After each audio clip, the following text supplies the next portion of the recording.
She stepped off that train believing in a promise. She stepped back onto the platform believing in nothing. In the brutal autumn of 1878, Eleanor Hart traveled 800 miles across the American frontier for a man who had written her letters full of warmth and certainty. She arrived with a single trunk, calloused hands, and the kind of desperate hope that only the truly lonely carry. What she received instead was public humiliation so vicious it drew laughter from strangers.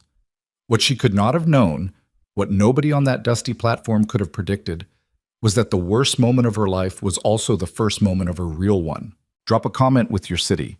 Let's see how far this story travels. The train smelled like coal smoke, wet wool, and the particular kind of exhaustion that settles into a person's bones after 3 days of hard travel with nowhere decent to sleep. Eleanor Hart sat upright in the last car, the cheapest seats, the ones with the hard wooden benches and the drafty gap under the door that let the October wind slice through no matter how many layers you wore. She had 2 layers. A wool dress that had been washed so many times the brown had faded to something closer to the color of dead leaves, and a coat that had belonged to her mother and was slightly too narrow across the shoulders. Eleanor had broad shoulders. She always had. It was one of the things people mentioned when they described her, usually not as a compliment. She was 26 years old, and she had not slept properly in 4 days. In her lap sat a letter. She didn't need to read it anymore. She had memorized it sometime around the second week after it arrived, back in Cincinnati, back when she still had a job at the textile mill, and a room she shared with 2 other women and a cat that belonged to neither of them. The letter was from a man named Gerald Whitmore, a merchant operating out of a frontier town called Dunmore's Creek, Colorado Territory. He had found her through a matrimonial advertisement that Eleanor had placed in a regional paper, a small, carefully worded thing that had cost her nearly a week's wages and a considerable amount of pride. Capable woman, 26, seeks honest partner for frontier life. Not afraid of hard work, reliable. She had not described herself as beautiful. She had known better than that. Gerald Whitmore's first letter had been formal but warm. He had described his store, his small but solid income, his desire for a practical wife who understood that frontier life required toughness as much as tenderness. He had mentioned, almost in passing, that he was not a romantic man, but that he intended to be a fair one. That word, fair, had done something to Eleanor that she was still a little embarrassed about. It had made her cry. Not because fair was beautiful, but because fair was more than she'd had in a long time. They had exchanged 6 letters over 4 months. Then Gerald Whitmore had sent her a train ticket and written, "I believe we understand each other well enough. Come in October before the passes close." So here she was. October. Passes not yet closed. Eleanor Hart, 800 miles from everything she knew, holding a letter from a man she had never met, riding toward a life she had constructed entirely out of words on paper. She looked out the window. The mountains were visible now, distant and white-capped, stacked against a sky so blue it almost hurt. She had never seen anything like them. In Cincinnati, the landscape was flat and gray and smelled of the river. This was something else entirely, something that made her chest feel strange. Not quite fear, not quite awe, something that lived between the two. The woman sitting across from her, a stout widow traveling to visit her daughter, had been making conversation on and off since Pueblo. "First time out west?" the widow asked. "Yes, ma'am." "You'll find it different." She said it with the tone of someone who had seen many young women come out west and had opinions about how that tended to go. "I expect so." "What brings you?" Eleanor hesitated. "Getting married?" The widow looked at her with an expression Eleanor couldn't quite read. Not unkind, exactly. Just measuring. "He a good man?" "I believe so." "Believing and knowing are 2 different things out here, honey." Eleanor folded the letter and tucked it into her coat pocket. "I know that." She didn't say anything else, and after a moment, the widow went back to her knitting.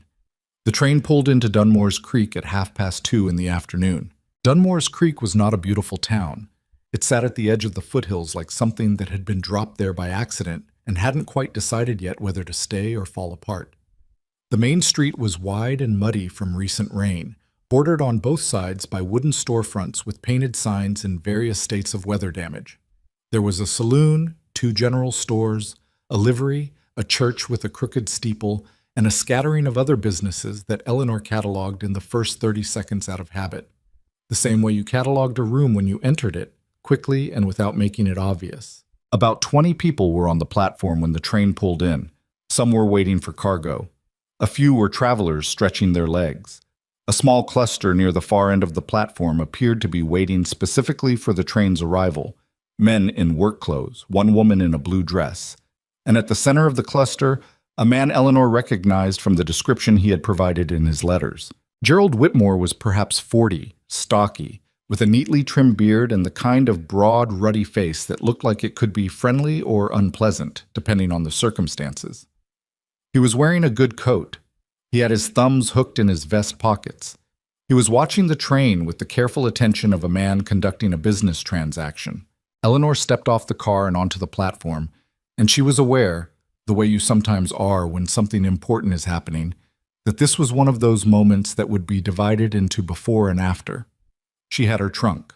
The porter set it beside her. She straightened her coat, the too narrow one, and picked up her traveling bag and walked toward Gerald Whitmore with the deliberate steadiness of a woman who had practiced this approach in her mind approximately 400 times. He saw her at about 10 feet. She watched his face. She had spent a lot of her life watching faces because faces told you things before people's mouths did. She had learned this at the mill, where a foreman's expression at the start of the day told you whether quotas had been raised before he opened his mouth to tell you.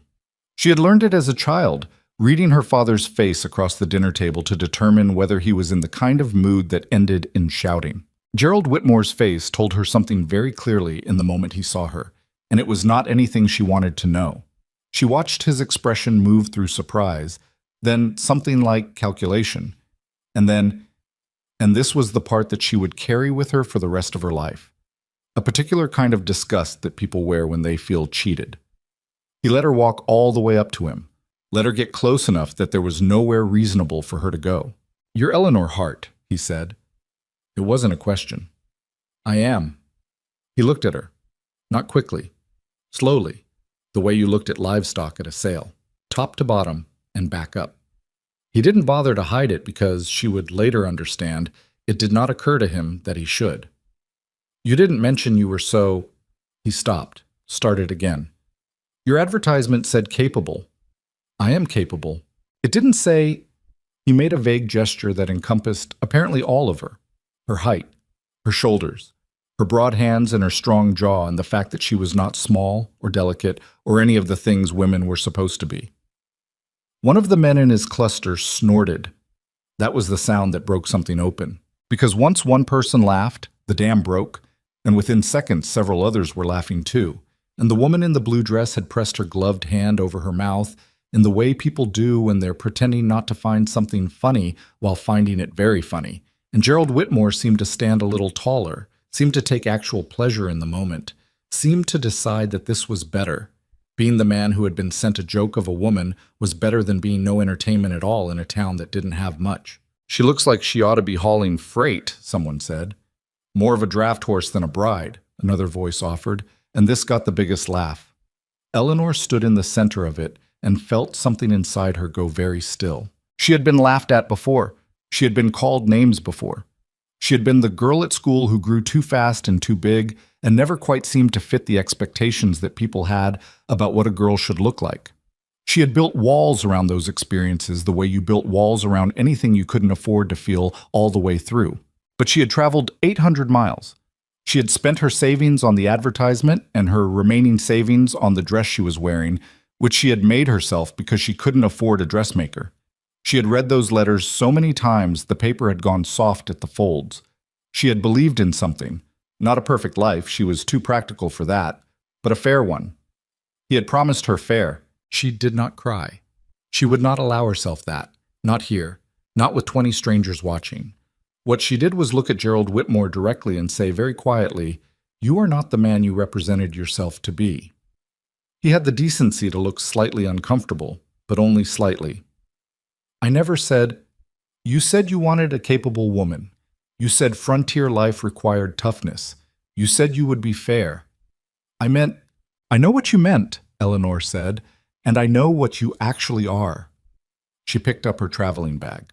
Her trunk was still on the platform, 40 pounds of everything she owned. She had enough money left for perhaps 3 nights in a boarding house, if she was careful, and a train ticket back to Cincinnati if she didn't eat for 2 days. She had no job waiting for her in Cincinnati. She had given notice at the mill. Gerald Whitmore said, with the air of a man tying up loose ends, "I'll send someone for your trunk. You can take the eastbound next week." "I don't need you to send for anything." She walked away from him. She walked the length of the platform and down the steps onto the muddy street with her bag in her hand and the October wind cutting through her coat. And she walked until she turned a corner and she was out of sight of the platform. And then she stopped and put her hand against the side of a building and breathed. The wood was rough under her palm, real, cold. She pressed harder against it. "All right," she told herself. "All right, think." She spent 2 hours in that town trying to solve an unsolvable problem. The boarding house on the main street was run by a woman named Mrs. Putnam, who had the particular kind of sympathy for unfortunate women that came wrapped in pity and visible judgment. She gave Eleanor a room for the night, a small room, clean enough, with a window that rattled, and she told Eleanor the price of the eastbound train ticket, which was more than Eleanor had hoped, and she watched Eleanor's face while she said it in the way people watched faces when they expected bad news to show. Eleanor didn't let it show. She thanked Mrs. Putnam and went upstairs to sit on the edge of the narrow bed and do the arithmetic. The arithmetic was bad. She had enough for 3 nights in this room and the train ticket, but not both. She had the clothes on her back and the clothes in her trunk and a few tools she'd packed because she'd expected to be setting up a household. A good knife, a small hand axe, a sewing kit. She had no relatives to wire. Her father was dead. Her mother was dead. She had an aunt in Pittsburgh who she hadn't spoken to in years over an argument she barely remembered now, and writing to that woman would be like admitting something she was not ready to admit. She sat on that bed for a long time. Outside her window, Dunmore's Creek went about its afternoon. Horses on the street, the sound of someone hammering somewhere, a dog barking and then stopping. The ordinary, indifferent sounds of a place that did not know her and did not care about her particular crisis. Eventually, she got up. She splashed water on her face from the basin. She put on her coat. She went back out. She went to the general store, not Whitmore's. There were 2 in town. And she asked the proprietor, an older man named Jensen, if there was any work available. He looked at her with the recognizing expression of someone who had already heard about the spectacle at the train station. "What kind of work?" he asked. "Any kind." He thought about it in the way people thought about things when they'd already decided but didn't want to say so directly. "Not much call for extra help this time of year," he said. "Winter coming, people are tightening up, not taking on." She tried the livery. Same result. She tried the saloon, which she had expected to be a long shot. They had a cook already. And the church, where the minister was polite and useless, and a seamstress's shop where the woman behind the counter clearly recognized her and had the grace not to say anything but also didn't have work. By late afternoon, Eleanor was standing outside Dunmore's Creek's second saloon, with the sun dropping behind the mountains and the temperature dropping with it, and she was beginning to understand in a very concrete way what it meant to have nowhere to go. She had known poverty before. The mill years had been hard, but she had always had the mill, always had the room, always had the particular ugly security of a bad situation that was at least a known bad situation. This was different. This was standing in the middle of an unfamiliar town with strangers who already thought of her as a joke, watching the sun go down, with 3 nights of roof over her head, and then nothing. She was cold, not just the October wind cold, cold in a deeper way. She turned to go back to the boarding house and nearly walked directly into a man who had apparently been standing a few feet behind her for some indeterminate amount of time. She startled back. He didn't move. He was big. Bigger than most men she'd encountered, and she'd grown up around mill workers who weren't small. He was perhaps 30 or a few years more, hard to tell with the kind of weathering that the outdoors put on a face. Dark beard, not neatly trimmed but not wild either, somewhere in between. A long canvas coat that had seen serious use. Boots that were built for function in a way that Whitmore's good coat was not. He carried himself with the specific quietness of a person who had spent a lot of time alone in places where noise got you into trouble. He was looking at her directly, which was unusual, because most people since the platform incident had been looking at her sideways or not at all. "You're Eleanor Hart," he said. Something in her tightened. "So everyone here seems to know." He didn't respond to that. He reached into his coat and pulled out a folded paper and held it out to her. She looked at it without taking it. "What is that?" "Whitmore's bill," he said. "What you owe him for the ticket." She stared at him. "I don't owe Gerald Whitmore anything. He sees it different. He's been to the marshal about it." He paused. "Train ticket he sent you was against your arrival. His terms were that you'd pay it back on settlement or it'd be counted as a debt." Eleanor felt the cold settle into her chest. "That wasn't in any letter." "I believe you." He said it simply, with no particular inflection. "Doesn't change what he's done." She looked at the paper. If Whitmore had gone to the marshal, and if the marshal was the kind of man who was friendly with the town's main merchant, and she had exactly zero reason to assume otherwise, then she had another problem on top of her existing problems. "How much?" she asked. He told her. It was almost exactly what she had left. She stood there for a moment just holding that reality. Then she said very carefully, "Why are you telling me this?" The man looked at her for a moment. The light was going orange and flat the end of the afternoon, and his face was hard to read in it. "Because I paid it," he said. But Chapter 4. What he said on the street. Eleanor stared at him. "You paid a debt you have nothing to do with," she said, "for a woman you've never met." "I have a reason." "Tell me the reason." He looked at her steadily. "I need a partner for my homestead. Winter is coming in fast and I'm short-handed. I've been watching you this afternoon walk around this town trying to find work and getting nowhere, and I figure you're in a bad spot and I'm in a bad spot, and maybe those two bad spots add up to something that works." "That's the strangest offer I've ever heard." "Probably," he said. He didn't seem particularly troubled by that. "My name is Caleb Thorne. I have a cabin about 18 miles up into the mountains. I've got 40 acres cleared, livestock, a winter's worth of work that needs doing. I'm not offering you marriage." He paused here, very deliberately. "I'm offering you a partnership. Equal share of what the land produces. Your own space, your own decisions. If it doesn't work, come spring you can leave with your portion, and I won't say a word about it." Eleanor looked at him. She looked at the paper in his hand. The receipt, she realized, for the paid debt. She looked at the street around them, the town that had laughed at her, the boarding house at the end of the block where she had 3 nights, and then nothing. "Why didn't you just offer me employment?" she asked. "Instead of all this?" "Because I've had employees," Caleb Thorne said. "They leave when it gets hard. A partner has a stake." "You don't know me." "No," he agreed, "but I watched you walk around this town for 2 hours after what happened on that platform. And you didn't cry, and you didn't beg, and you didn't go back to Whitmore. That tells me something." "What does it tell you?" He seemed to think about it. "That you're worth the investment." Eleanor was quiet for a long moment. The wind was picking up. The mountains behind the town had gone purple and gray in the fading light. She thought about the eastbound train, about Pittsburgh and her aunt, and the admission that would cost her to walk up to that door. She thought about Cincinnati and the mill and the room she shared with 2 women and a cat. The particular grinding smallness of that life, the way each year had felt like the one before it. She thought about what this man had just said. A partner. "If I agree," she said, "and it doesn't work, you'll abide by that? Come spring, I go with my share and you have no claim on me." "You have my word." "Your word means something to you?" He looked at her with the first hint of something that might, with some generosity, be called amusement. "It's about the only thing I've got that I keep in good condition." Eleanor looked at him for one more long moment. Then she looked at the mountains. "I need my trunk," she said. "It's still on the platform." "I know where it is. Then let's get it." They left at first light the next morning. Eleanor had spent her last night in Mrs. Putnam's boarding house, lying in the dark with her eyes open, cataloging what she'd agreed to. A man she didn't know. A mountain she'd never seen. A partnership built entirely on one afternoon's worth of watching her refuse to fall apart in public. It was by any reasonable measure not a solid foundation. But the alternatives were worse.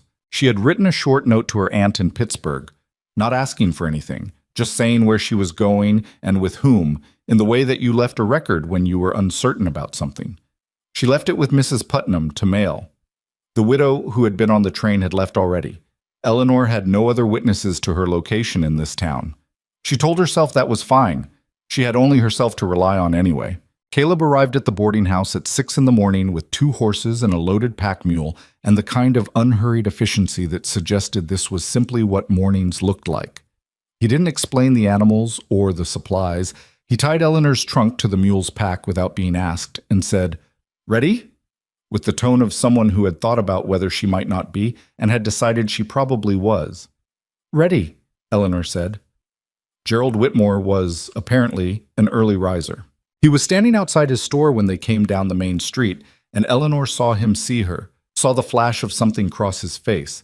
Surprise, she thought, and then something uglier, something that she recognized as the particular rage of a man who had expected his cruelty to have its full desired effect and found that it hadn't. He took a step toward them. "Miss Hart." Caleb Thorne didn't stop his horse. He didn't look at Whitmore. He just kept riding, steady and unhurried.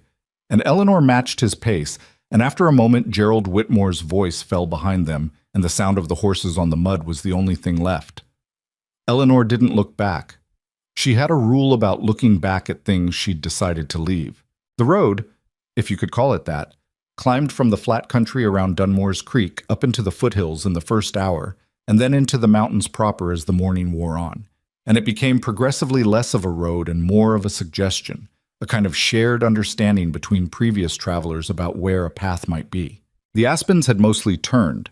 The hillsides were patched with the yellow gold of them, bright against the dark of the pine and fir above. The air at altitude was different from the town, cleaner in a way that was almost aggressive about it, cold in a way that felt honest rather than just uncomfortable. Eleanor's breath came out in clouds. Caleb rode ahead mostly.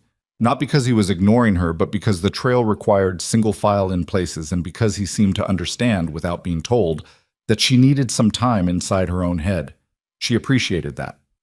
Around midday, they stopped at a creek crossing to rest the animals and eat.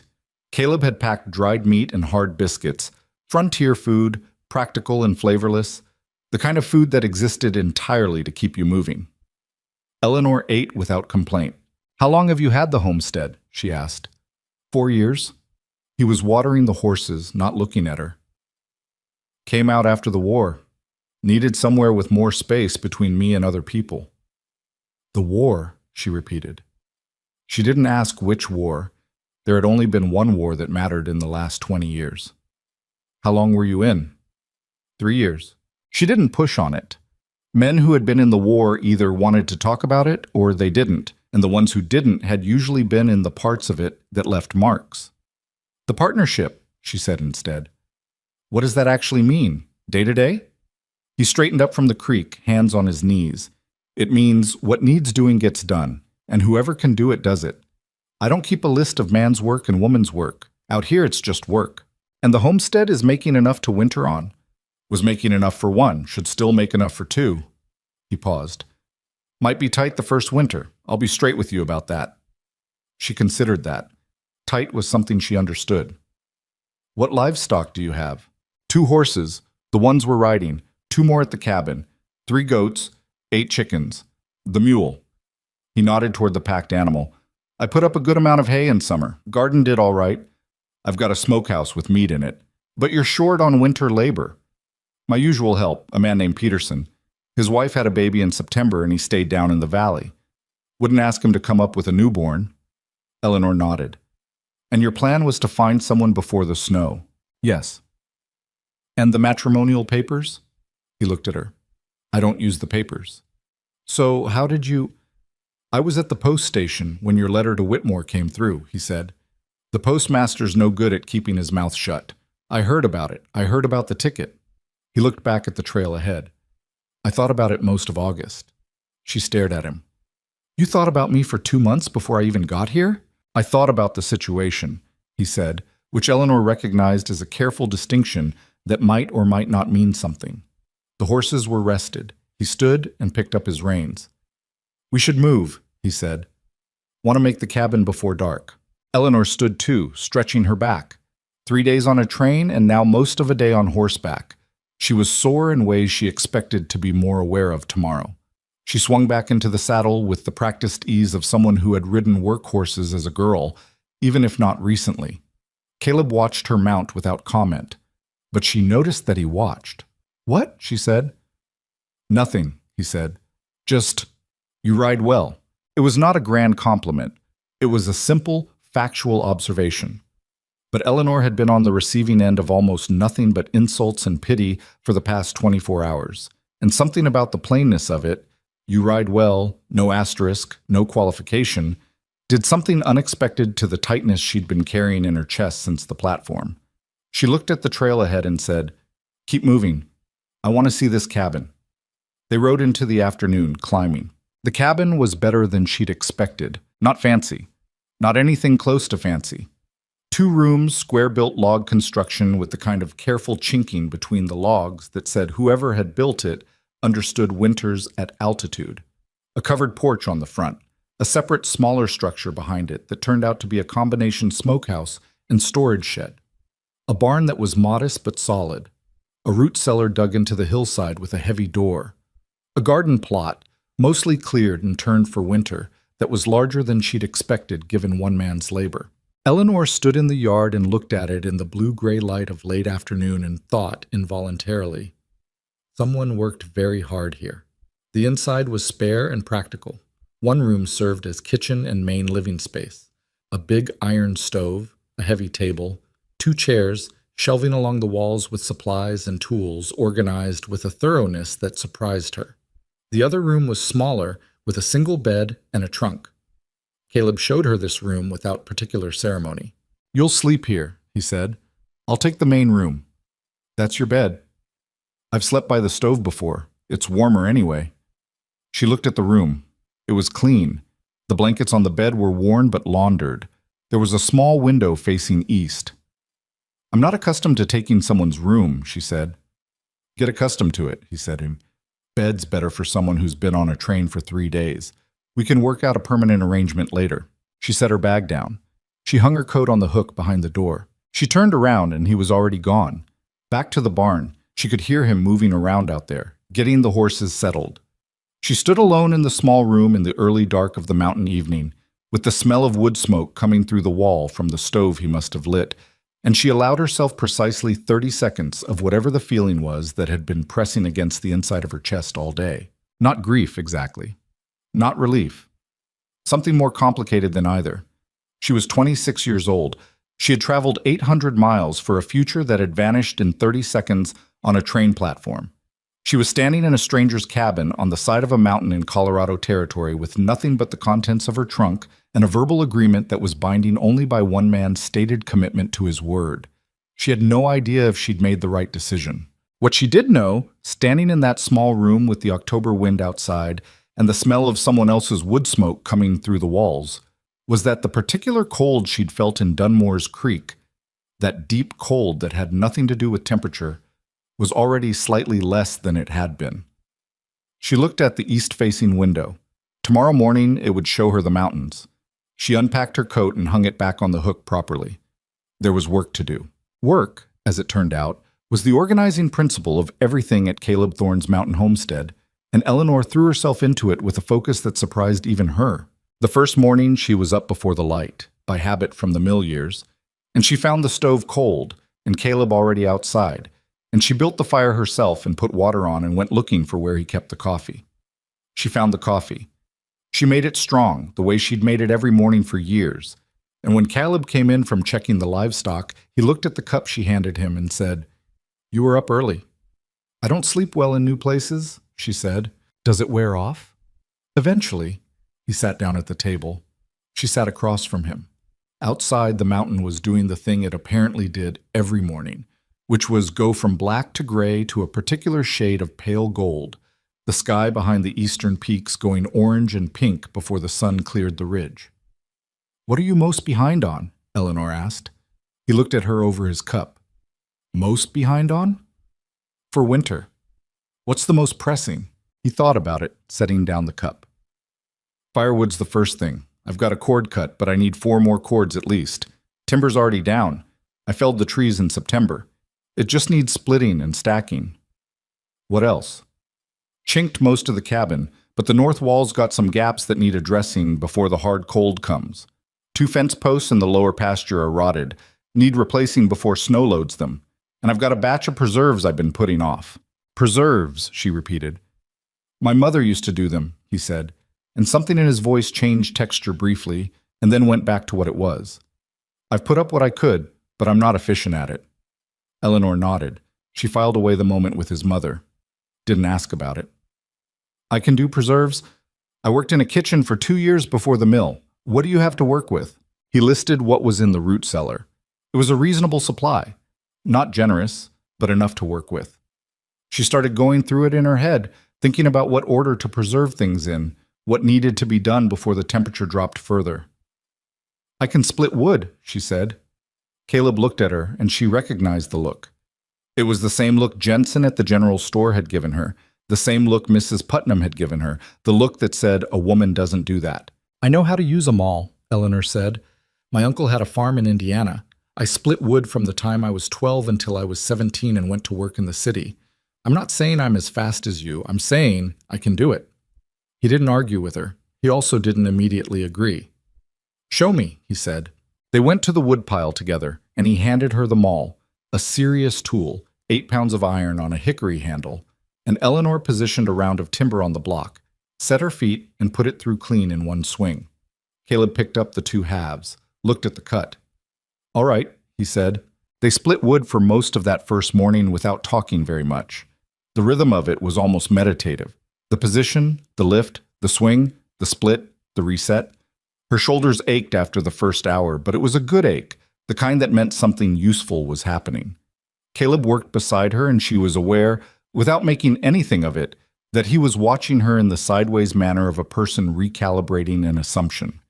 She didn't call attention to it. She just kept working. By noon, they had half a cord stacked. Not bad, Caleb said, which she was already understanding was his version of high praise. You said not bad? She asked. I said not bad. Is that good? It's not bad, he repeated, and there it was again, that thing that might be amusement if you looked at it in the right light. She ate her dinner. She had made a soup from the root vegetables in the cellar while the wood was drying in the morning, because she had come from a life where you didn't let a fire burn without something on it, and she went back to work in the afternoon. That evening, when the light failed and they came in for the night, she sat at the table with her hands wrapped around her coffee cup and cataloged the soreness in her muscles with the same businesslike attention she'd used to assess the homestead. She was going to hurt tomorrow, significantly. But the wood was stacked. The soup had been good. The north wall chinking was next. She had been here less than 48 hours, and she already understood something about this place. It didn't ask who you were before you came here. It only asked what you could do while you were here. That, she thought, looking out the window at the stars over the mountain, was something she could work with. 2 weeks into the mountain, Eleanor began to understand something that she hadn't expected. She had expected the work to be hard. It was hard. Every morning arrived with demands: wood, water, animals, food, repairs, and every evening left her with the kind of tiredness that dropped her into sleep before she'd finished thinking. But the hardness of it was straightforward, physical, comprehensible, the kind of hard that left something behind when it finished: a cord of wood, a sealed jar, a mended fence. What she hadn't expected was how it would feel to be in a place where being strong was simply useful. All her life, Eleanor's size had been something that other people felt the need to comment on. Too big for a girl, too rough, too much. Even the women at the mill, who were not exactly delicate themselves, had maintained a certain performance of femininity that Eleanor had always felt slightly outside of. She was good at the physical parts of things. She was stronger than most of the women she'd known and many of the men. And people had treated this not as an advantage, but as an oddity, something slightly off about her, a failure to be the right kind of woman. Here, she was just competent. Caleb Thorne watched her haul a 40-pound water barrel up from the creek one morning and didn't say anything about her being a woman doing a man's job. He said, "Knees bent more, less strain on your lower back." Then he went back to what he was doing. She adjusted her stance. Her lower back thanked her. She caught herself a few days later realizing that she'd gone several hours without thinking about Gerald Whitmore, without running the platform scene through her head again, without feeling the cold embarrassment of it. She'd been thinking about whether the root cellar temperature was stable enough for the winter squash she'd added the day before. She mentioned this to no one, but she noticed it. The goats learned her by the end of the first week, specifically the nanny, a cantankerous animal named by Caleb, apparently, contrary, who had strong opinions about her morning routine and communicated them loudly. Eleanor found that she had an unexpected talent for the goats. She was patient with them in a way she hadn't known she was patient, and patient with the chickens too, and with the horses, who she groomed each evening by lantern light while Caleb worked on gear repairs nearby, and they talked, or didn't, in about equal proportion. Talking was something she and Caleb did in pieces. He was not a social man. She could see that clearly. A man who had built 18 miles of mountain between himself and other people deliberately, who had organized his life around the kind of solitude that suited him. He wasn't unfriendly. He was just economical. He said things when he had something to say, and he said them directly, and he didn't perform warmth he didn't feel. She found this, somewhat to her surprise, restful. She had grown up around people who used conversation to fill silence, and who treated silence as something suspect. She had worked for years in the mill, where there was always noise and always commentary and always someone's opinion about something. She hadn't known how much of her energy had been spent on managing all of that until she was somewhere that didn't require it. One evening, toward the end of the second week, she came in from the barn later than usual. She'd been treating a small cut on one of the horse's fetlocks, and it had taken longer than expected, and found that Caleb had made dinner. Simple dinner, beans and salt pork, the kind of meal you made when you were feeding a body and not particularly trying to do more than that. He'd set a bowl at her place at the table. She sat down. She ate. After a while, she said, "Thank you." He said, "You were out late." "Figured." She looked at him across the table. "Do you ever wish you'd done this differently?" The arrangement. He seemed to think about the question with genuine care. "No," he said. "You're sure of that pretty quickly. You split 2 cords of wood in the first week," he said. "You put up 32 jars of preserves. You figured out that Contrary needed her pen shifted because the drainage was bad, and she was standing in mud, which was why she'd been off her milk." He looked at her without expression. "What would I wish was different?" Eleanor looked down at her beans. "The platform," she said, after a moment. "Did you see that?" The question sat there. The fire in the stove ticked. "Yes," Caleb said. She nodded. "And you came and found me anyway." "I found you because of it," he said. She looked up. He was looking at the table, not at her, but there was something in his face that was honest in the way only certain kinds of faces could be honest. Not performing honesty, not trying to say the right thing, just plain about the truth. "What do you mean? Man like Whitmore?" He stopped. Started again. What he did on that platform, that was about him needing a certain kind of woman, soft, small, something he could feel large next to. He picked up his spoon, set it down again. "I don't need that." Eleanor was quiet. "I need someone who can hold a line on the north side of a mountain when I can't be there," he said. "Someone who's not going to fall apart when it gets bad. It gets bad up here in winter. It gets—" He stopped. "You're not afraid of that. I could see it." "You saw all that in one afternoon?" "I saw you keep your dignity when a crowd of people were trying to take it," he said. "That's enough." The fire in the stove ticked. The wind outside had picked up since evening. She could hear it working at the corners of the cabin, the high-altitude wind that had a sound in it, unlike anything she'd known at lower elevation, something almost musical in its intensity. Eleanor looked at her bowl. She thought about all the things that had led her here: the advertisement, the letters, the train ticket, the platform, the 20 strangers laughing, the cold street corner where a man she didn't know had told her he'd paid a debt that wasn't his. "I haven't said thank you," she said. "For the debt. For Whitmore's bill. You don't need to." "I do, though." She looked at him. "It's not a small thing." He met her eyes briefly. "Consider it an investment," he said, "in the partnership. That's what you said on the street. It's still true." She picked up her spoon, finished her beans. The wind was louder now, pressing against the north wall where she'd re-chinked the gaps that week, and she was pleased to note that the cabin held no drafts, no whistling through, just the solid give and take of the structure absorbing what the mountain threw at it. She had done that. Those gaps were sealed because of her hands. "Same time tomorrow?" she said. "Same time," Caleb said. Outside, the October wind moved across the mountain, and the aspens shook their last gold leaves loose in the dark. And inside the cabin, the fire burned low and steady, And Eleanor Hart, 26 years old and 800 miles from everything she'd ever known, sat at a rough table with a cup of cooling coffee and felt, for the first time in as long as she could remember, like she was exactly where her particular set of qualities was required. Not perfect, not at ease, not certain of anything beyond the next morning's work, but real, present, useful, alive in a way that, until now, she hadn't known she wasn't. The third week on this mountain arrived with a sky the color of pewter and a wind that had changed its character overnight, colder now, with weight to it, the kind of wind that carried information about what was coming. Eleanor noticed it the moment she stepped outside that morning. She stood on the porch with her coffee and looked at the sky above the eastern ridge and felt the temperature against her face and thought, not yet, but soon. She'd grown up in Indiana long enough to know what a sky looked like when it was building towards something serious. Caleb came out behind her a few minutes later and stood beside her and looked at the same sky and said nothing for a long moment. "How long?" Eleanor asked. "Week, maybe," he said. "Could be less." She nodded and went back inside to finish her coffee standing at the stove, already thinking through the list of what wasn't done.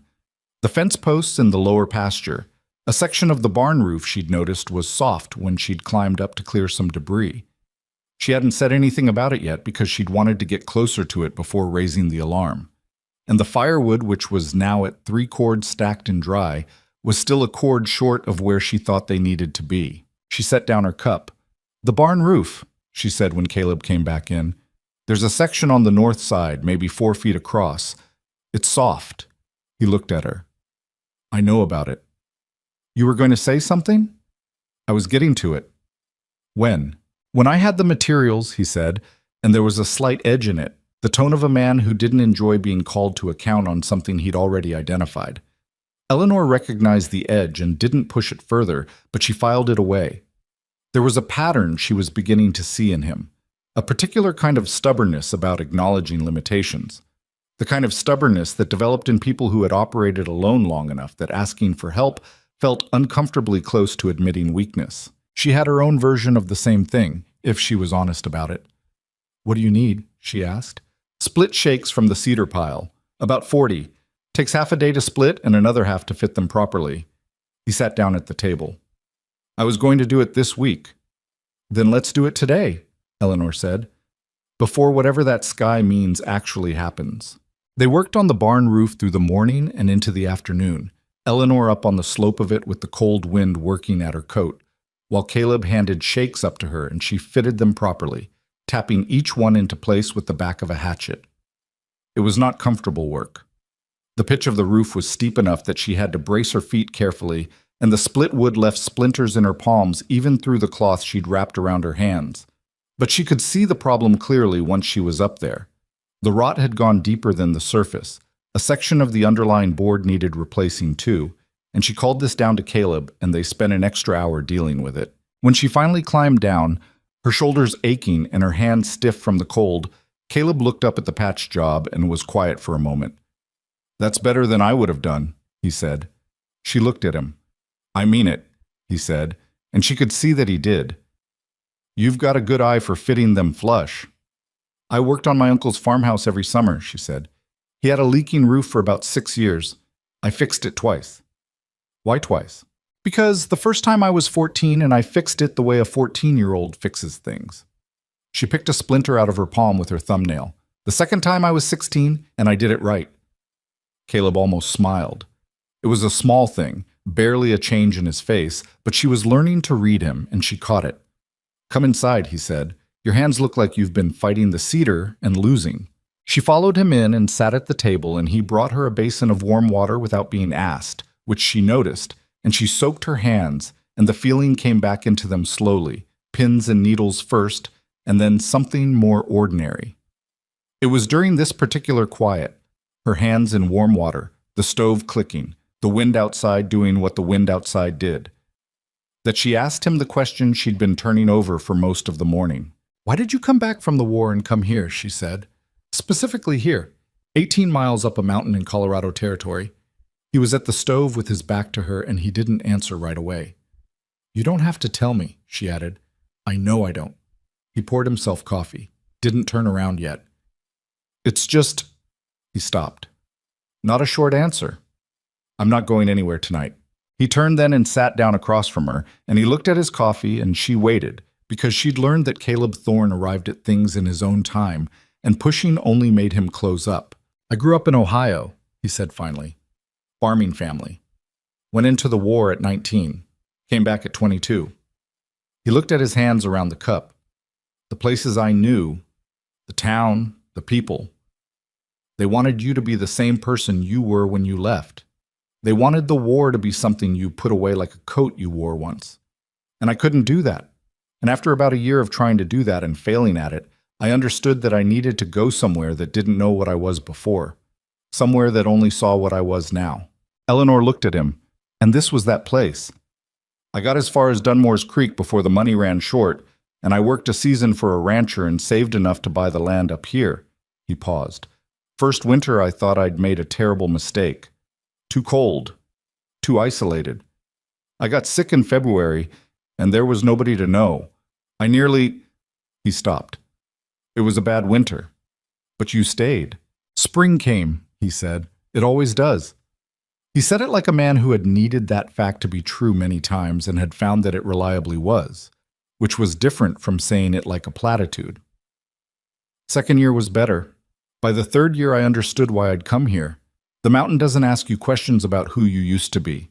It asks you whether you can do the work in front of you. That's what you saw in me, Eleanor said slowly. It wasn't a question. He met her eyes briefly. You were trying to solve a problem, practically, right there in the street. Most people in that situation, he paused. Most people would have been looking for someone to rescue them. I was looking for a solution, she said. There's a difference. Yes, he said. There is. They sat with that for a moment. Outside, the wind pressed against the newly patched barn, and the patch held, and the stove kept the room at the temperature of something habitable, and Eleanor took her hands out of the basin and dried them on the cloth he'd left, and looked at her palms where the splinters had been, the small dotted marks already starting to close. She thought about Ohio and a man who came back from a war and couldn't fit himself back into the shape people expected of him.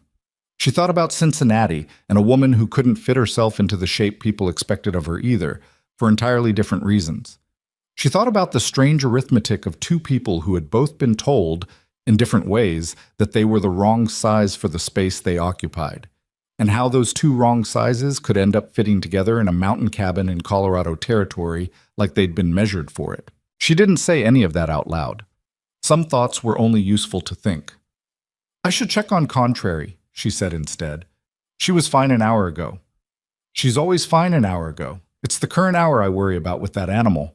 Caleb made a sound that was unambiguously a laugh this time, short and caught off guard, and Eleanor got up and put on her coat and went out to check on the goat, who was, predictably, in the process of attempting to disassemble part of her pen's gate for reasons known only to herself. Eleanor fixed the gate. The goat regarded her with yellow-eyed contempt. We understand each other, Eleanor told her, and went back inside. The next 2 days were ordinary ones, if ordinary was the right word for days that began before dawn and ended past dark, and involved the steady, absorbing labor of a homestead tightening itself against an approaching season. Eleanor found that ordinary was, in fact, the right word, because ordinary was exactly what these days felt like, in a way that still surprised her when she noticed it. She had been here less than a month, and already the shape of a day here felt more natural to her than 5 years of mill mornings had ever felt. On the fourth day, the storm hit. It announced itself honestly, at least. The sky had been building toward it for 2 days, getting lower and grayer and heavier, and the temperature had been dropping since Tuesday morning in the slow, deliberate way that suggested something serious rather than a passing cold snap. By Wednesday evening, the wind had gone quiet in the way that winds sometimes did before they turned violent, and Caleb had spent the better part of the day doing a final round of preparations. Extra hay brought in from the field stack, the animals moved to the barn, the water barrels filled to the rim and covered. Eleanor had been right beside him for all of it, and if he'd been the type to waste time wondering whether she'd keep up, he'd stopped wondering somewhere around the second week. They brought the pack mule in last. He was a substantial animal named nothing in particular. Caleb simply called him the mule, which the mule seemed to accept as a reasonable arrangement. And he had been packed that day for a planned trip down the mountain to the trade post, a trip that was now obviously not happening. The packs were still loaded. "We should get those off him," Eleanor said. "I'll do it in the morning," Caleb said. "Let him settle tonight. He's been worked." She didn't argue with it.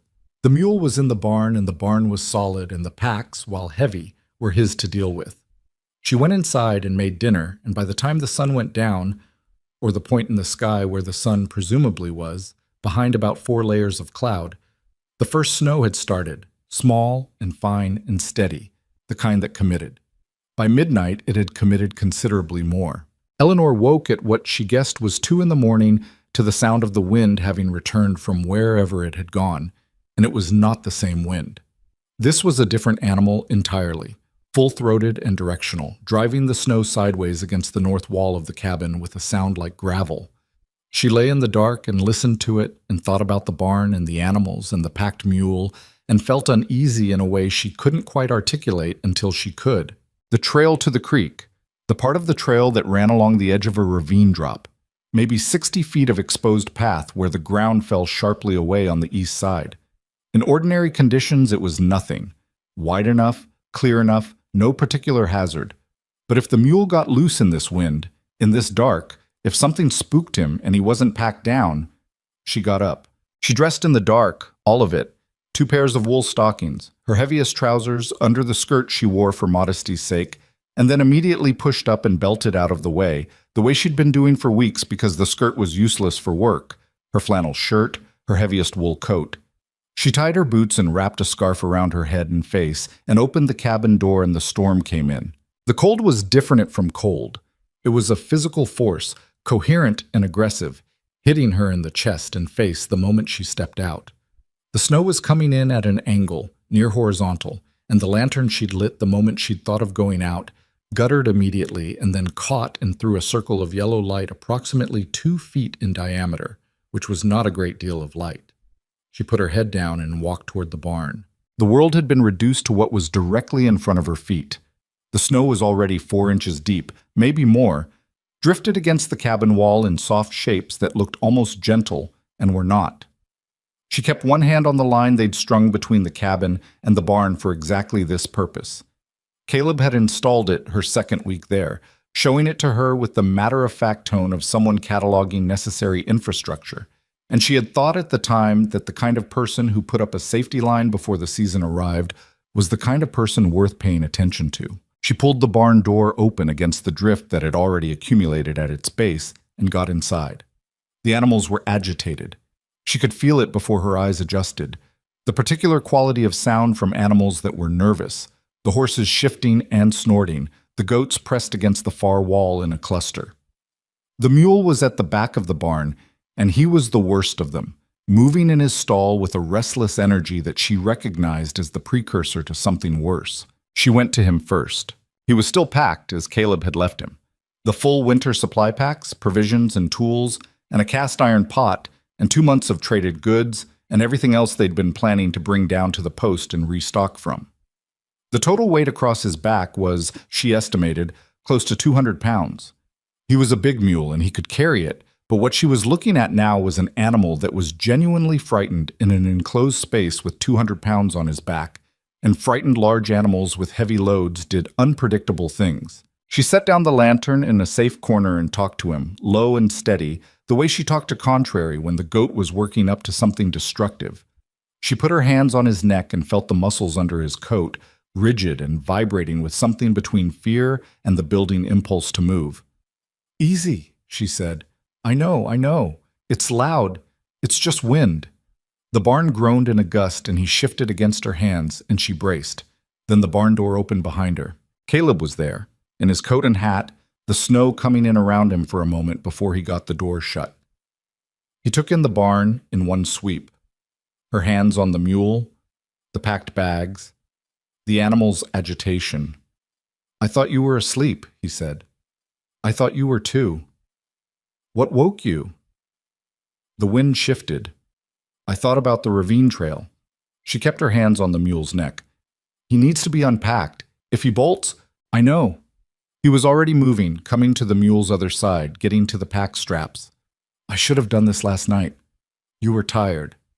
"Still should have." They worked together in the lantern light while the storm did what it was doing outside. Caleb on one side of the mule, Eleanor on the other, getting the straps loose without spooking him further, keeping the conversation going between them and with the animal in the even, purposeful tones of people who were focused on the problem in front of them. The mule was difficult. He kept shifting, kept pulling against the loosening weight in a way that made each strap take twice as long as it should have. Eleanor got a knee in the shoulder from him at one point that she would feel for a week, and she said a word under her breath that she wouldn't have said at the boarding house, and Caleb didn't comment on it. They got the first pack off. Eleanor grabbed it and swung it to the wall and was turning back when a second gust hit the barn, harder than the ones before.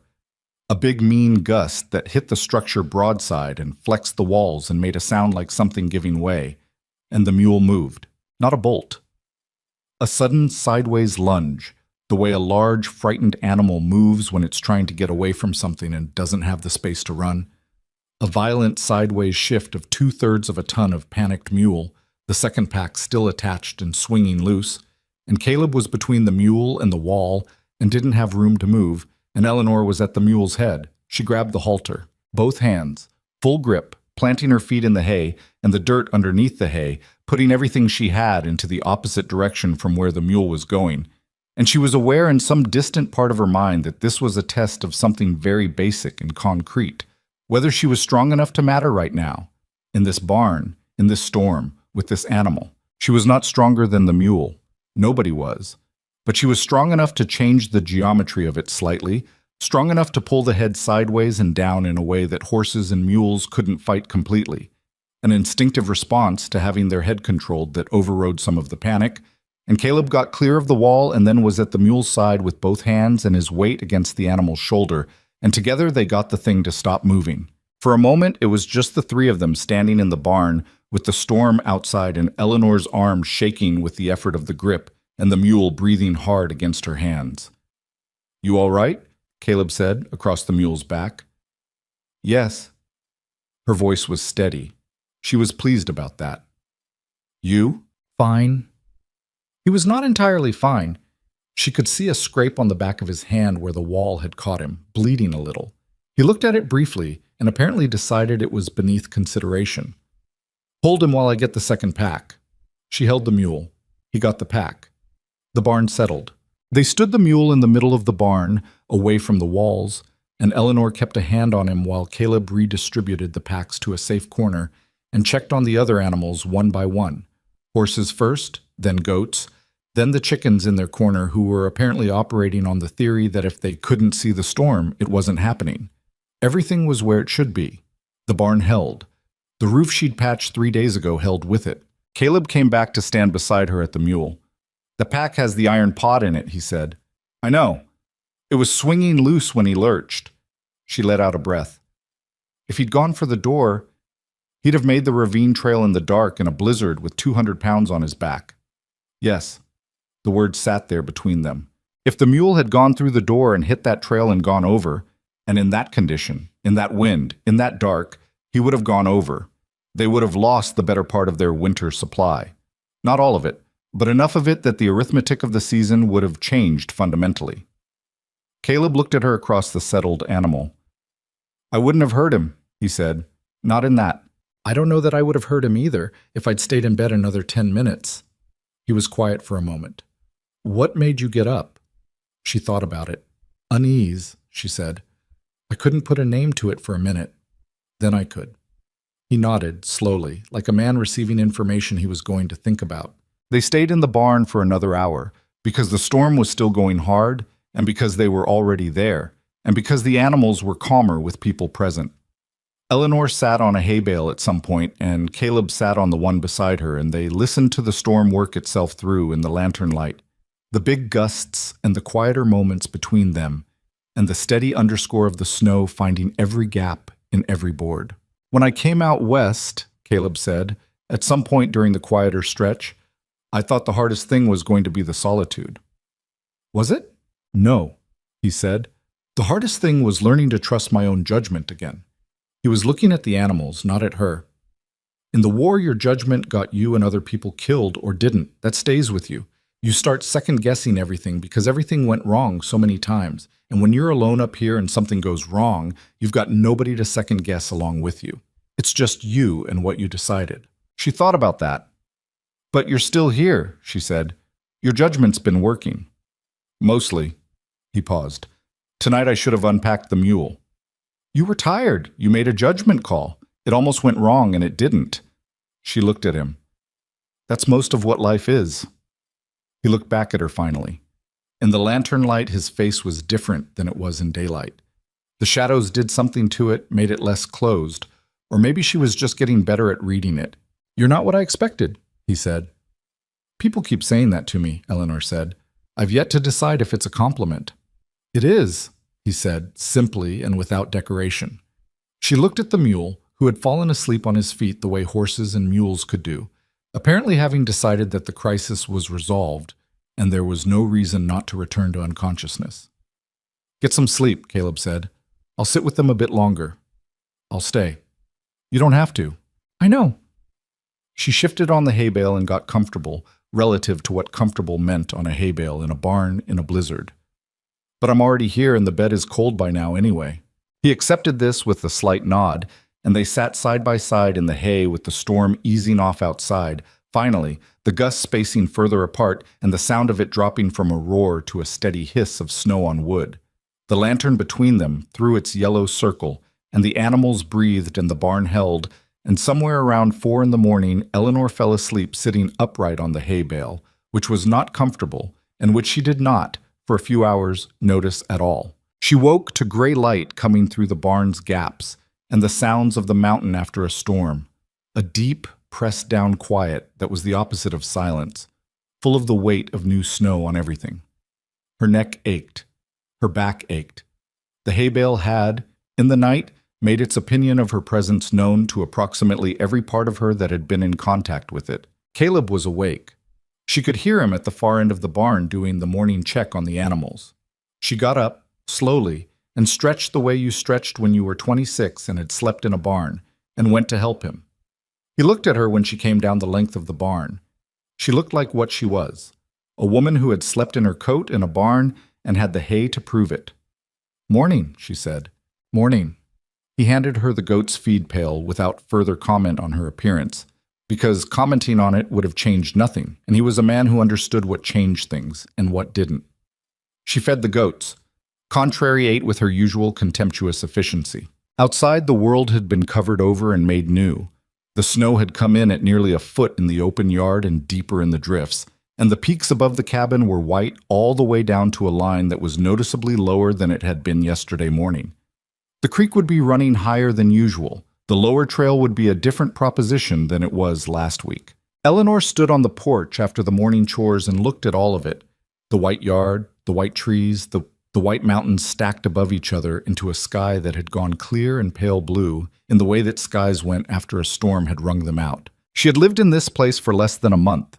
She had arrived here from a train platform where a crowd of strangers had laughed at her, with nothing but a trunk and 3 nights of board and the offer of a man she'd never met, because the alternatives were worse. She had expected to be surviving. She had expected to be grinding through it, finding a way to make it work through sheer stubbornness, because stubborn was what she had. She had not expected to feel, standing in a foot of new snow on the morning after a blizzard, something that was remarkably close to belonging. She heard Caleb come out behind her. Fence line will need checking after the storm, she said, and the creek trail, and I want to look at the roof again. I know. He stood beside her on the porch. His hand, she noticed, had a strip of clean cloth wrapped around where the wall had scraped him. He'd dealt with it at some point. List is longer than a day, she said. It always is. They stood there for a moment, looking at the white world. The mule was in the barn behind them, alive and intact, along with everything on his back. The barn roof was holding. The cabin was warm. There was food in the root cellar and wood in the stack. Eleanor picked up the axe leaning against the porch rail. Lower pasture fence first, she said. She stepped off the porch into the snow. The weeks after the blizzard settled into a rhythm that Eleanor had not anticipated and would not have been able to describe to anyone who hadn't lived it. The mountain in deep November was a different creature from the mountain in October, quieter in some ways, louder in others. the snow muffling the sounds of the lower country while amplifying the sounds directly overhead, the wind in the high timber, the crack of branches under ice load, the particular percussion of snow sliding off the barn roof in the mid-morning when the sun hit it. She and Caleb moved through their days with the efficiency of people who had worked out, without much discussion, how to occupy the same space without collision. He took the far pasture and the timber work and the heavier repairs. She took the barn in the mornings, the preserving and the cooking, and the kind of maintenance work that required patience more than brute force, restitching the harness leather that had started to crack, patching the wool blankets, keeping the accounts that Caleb kept in his head and had never written down, which she had started keeping in a small ledger she'd found blank among his supplies because numbers floating in one man's memory were a liability when that man could get hurt. He had looked at the ledger when she put it on the table the first evening, open to her careful columns. "I know what we have," he said. "Now I know too," she said. "And if something happens to you, so does whoever comes after." He had looked at her for a moment with the particular expression she'd come to recognize as him revising an assumption. Then he'd sat down and gone through the figures with her, correcting 2 things she'd gotten wrong from his verbal account and adding a third she hadn't known about, a small debt to the trade post that he'd apparently been servicing in goods rather than cash. "Why didn't you mention that?" she asked. "It's minor. It goes in the ledger whether it's minor or not." He let her put it in the ledger. December came down the mountain the way December came down mountains, without apology. The temperatures at night were dropping past anything Eleanor had experienced in Indiana or Ohio, the kind of cold that made the cabin walls contract and pop in the dark hours, and that turned the water in the basin to a skim of ice by morning if the fire had died down overnight. They took turns banking the stove before sleep, a nightly task that Eleanor had absorbed into her own routine without discussion, because she was usually awake later than him, her mind running through the next day's list while he was already asleep in his corner of the main room. She had offered him back his bedroom more than once. He had declined more than once. After the 3rd time, she stopped offering, because it was starting to feel like an argument neither of them was having out loud about something neither of them was ready to name. She was aware by December of several things she had not been aware of in October. She was aware that Caleb Thorne was, beneath the economy of his manner, a careful and decent man, not in the showy way of men who wanted credit for their decency, but in the structural way of someone for whom fairness was simply how he was built. He had said what he meant on a street corner in Dunmore's Creek, and he had continued to mean it, which was rarer than it should have been.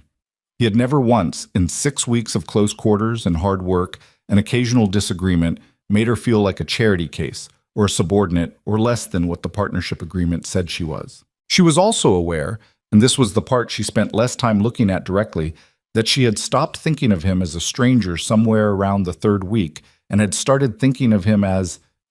She didn't have a clean word for it. The closest she could get was known. He was known to her, and she believed she was known to him, in the specific way that people became known to each other when they worked beside each other through hard things, without pretending the hard things weren't hard. That was enough to think about for now.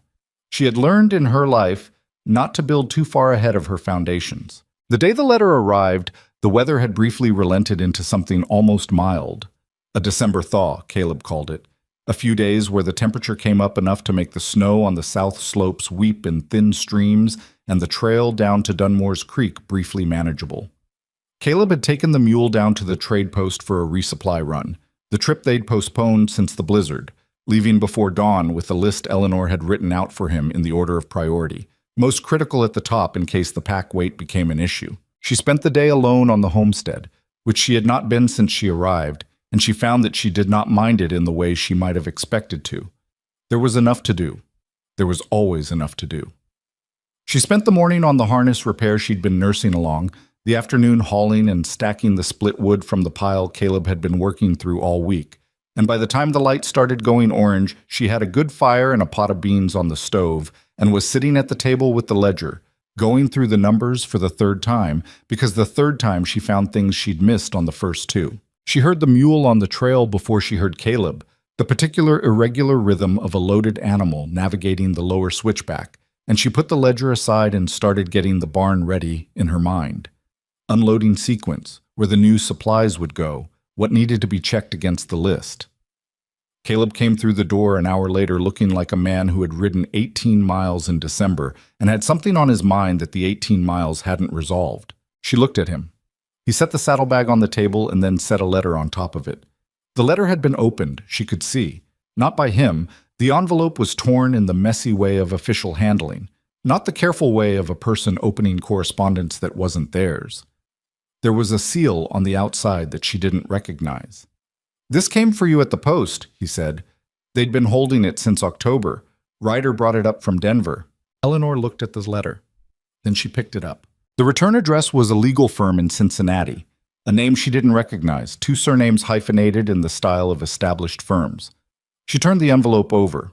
Her name on the front, and below it, care of Dunmore's Creek General Post, Colorado Territory, which meant someone had known approximately where she was going when they sent it, which meant it had been sent before the platform, before Whitmore, when she was still in Cincinnati and the future had still looked like what she thought it was going to be. She pulled out the letter. It was 3 pages.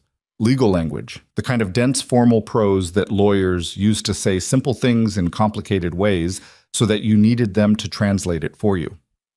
Eleanor read slowly, parsing it, going back to sentences that didn't resolve the first time. Caleb sat across from her and didn't ask questions, which she appreciated. She read it through once. Then she sat with it for a moment. Then she read the 3rd page again, because the 3rd page had the numbers on it, and she had thought she'd misread them. She had not misread them. "My mother's brother," she said, finally. Caleb waited. "He died in August.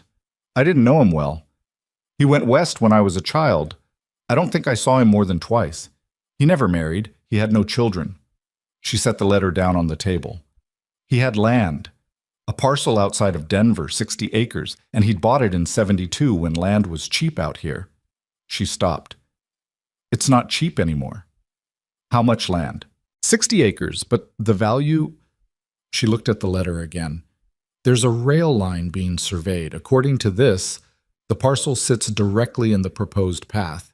The attorneys say the land value has increased." She found the figure, said it. The number sat in the room between them. Caleb was quiet for a long moment. He was looking at her face, she realized, reading it with the same careful attention she used on his. "You're the sole heir," he said. It wasn't a question. He'd clearly read that much from her expression. "Apparently, his estate has been through probate since September. They've been trying to locate me since October."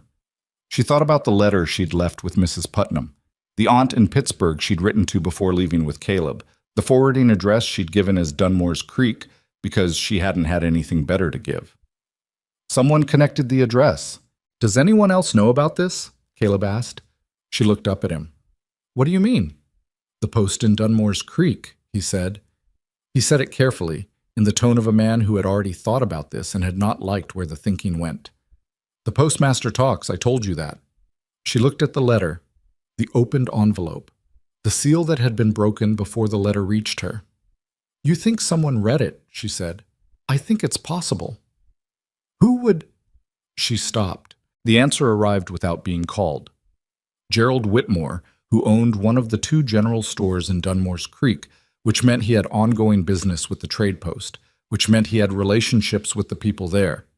Gerald Whitmore, who had looked at her on that platform with the specific contempt of a man who felt cheated of something. Gerald Whitmore, who had tried to use a debt to keep her tethered to a town she'd already left. "He doesn't know where I am," she said. "He knows you left with me," Caleb said, "and he knows where I live. This valley is not a secret." She looked at him across the table. The fire in the stove was doing what it did, and the beans were doing what they were doing, and outside the brief December warmth was already ending, the temperature falling again as the sun went down, and none of that mattered at this particular moment. "How long would it take someone from Dunmore's Creek to put something together?" she said. "If they had a figure like that, and they thought they had a claim—" "No legitimate claim," Caleb said. "You're the heir. It's legal." "Legal and what someone does aren't always the same thing." He held her gaze. "No," he said, "they're not." She thought about the mountain between here and Dunmore's Creek. 18 miles. In deep winter, a serious undertaking. In a thaw like the one they were currently in, manageable. 3 or 4 days, maybe less with purpose behind you. "I should write to the attorneys," she said. Establish the correspondence. Get the formal documentation started. Yes. And we should... She stopped. She was about to say we should be careful, and then she sat with what that meant, concretely, on a mountain homestead in December. What careful looked like when the thing you were being careful about was people who might want something badly enough to come and take it. I have a rifle, Caleb said. You know where it is? I know where it is. You know how to use it. My uncle had a farm, she said, which by now they both understood to be the answer to many questions. He nodded. Then we deal with the practical things first. Letter to the attorneys. Keep the ledger locked. I have a box with a lock on it, under the floorboard in the main room. He paused. And we don't talk about this to anyone who comes up from the valley. Has anyone come up since I arrived? One trapper in November, nobody else. People will come, she said, if the trail's passable. Yes, he said. People will come. She folded the letter and put it back in the envelope and held it in her hands for a moment. 60 acres outside Denver. A rail survey. Numbers that would have seemed fictional to her a month ago. Numbers that would have seemed fictional to her on the platform in Dunmore's Creek when 20 strangers were laughing at the woman who was too large and too rough to be a merchant's wife. She thought about what it meant, not abstractly, concretely. What it meant for the partnership. What it meant for the winter. What it meant for the spring that Caleb had said always came. This doesn't change the partnership, she said. He looked at her. I mean that, she said. The land is mine by inheritance, and it has nothing to do with what we've built here. I'm not leaving in the spring with a fortune and waving goodbye. That's not... She stopped, finding the right words. That's not who I am. Caleb was quiet for a moment. Then, I didn't ask you about that. I know you didn't. I'm telling you anyway. Why? She looked at him steadily. Because you paid a debt on a street corner for a woman you'd never met because you thought she was worth the investment. I think you deserve to know that the investment is still standing. Something moved through his face that she couldn't entirely name. Something that went deeper than the controlled expression he usually kept. It was there, and then it was put away. Not hidden exactly, but set aside. The way you set aside something you needed to think about when you had the space for it. Write the letter, he said. I'll find the lockbox. She wrote the letter that evening, at the table, by the lantern, in the formal but plain prose she'd developed over years of mill correspondence and practical communication.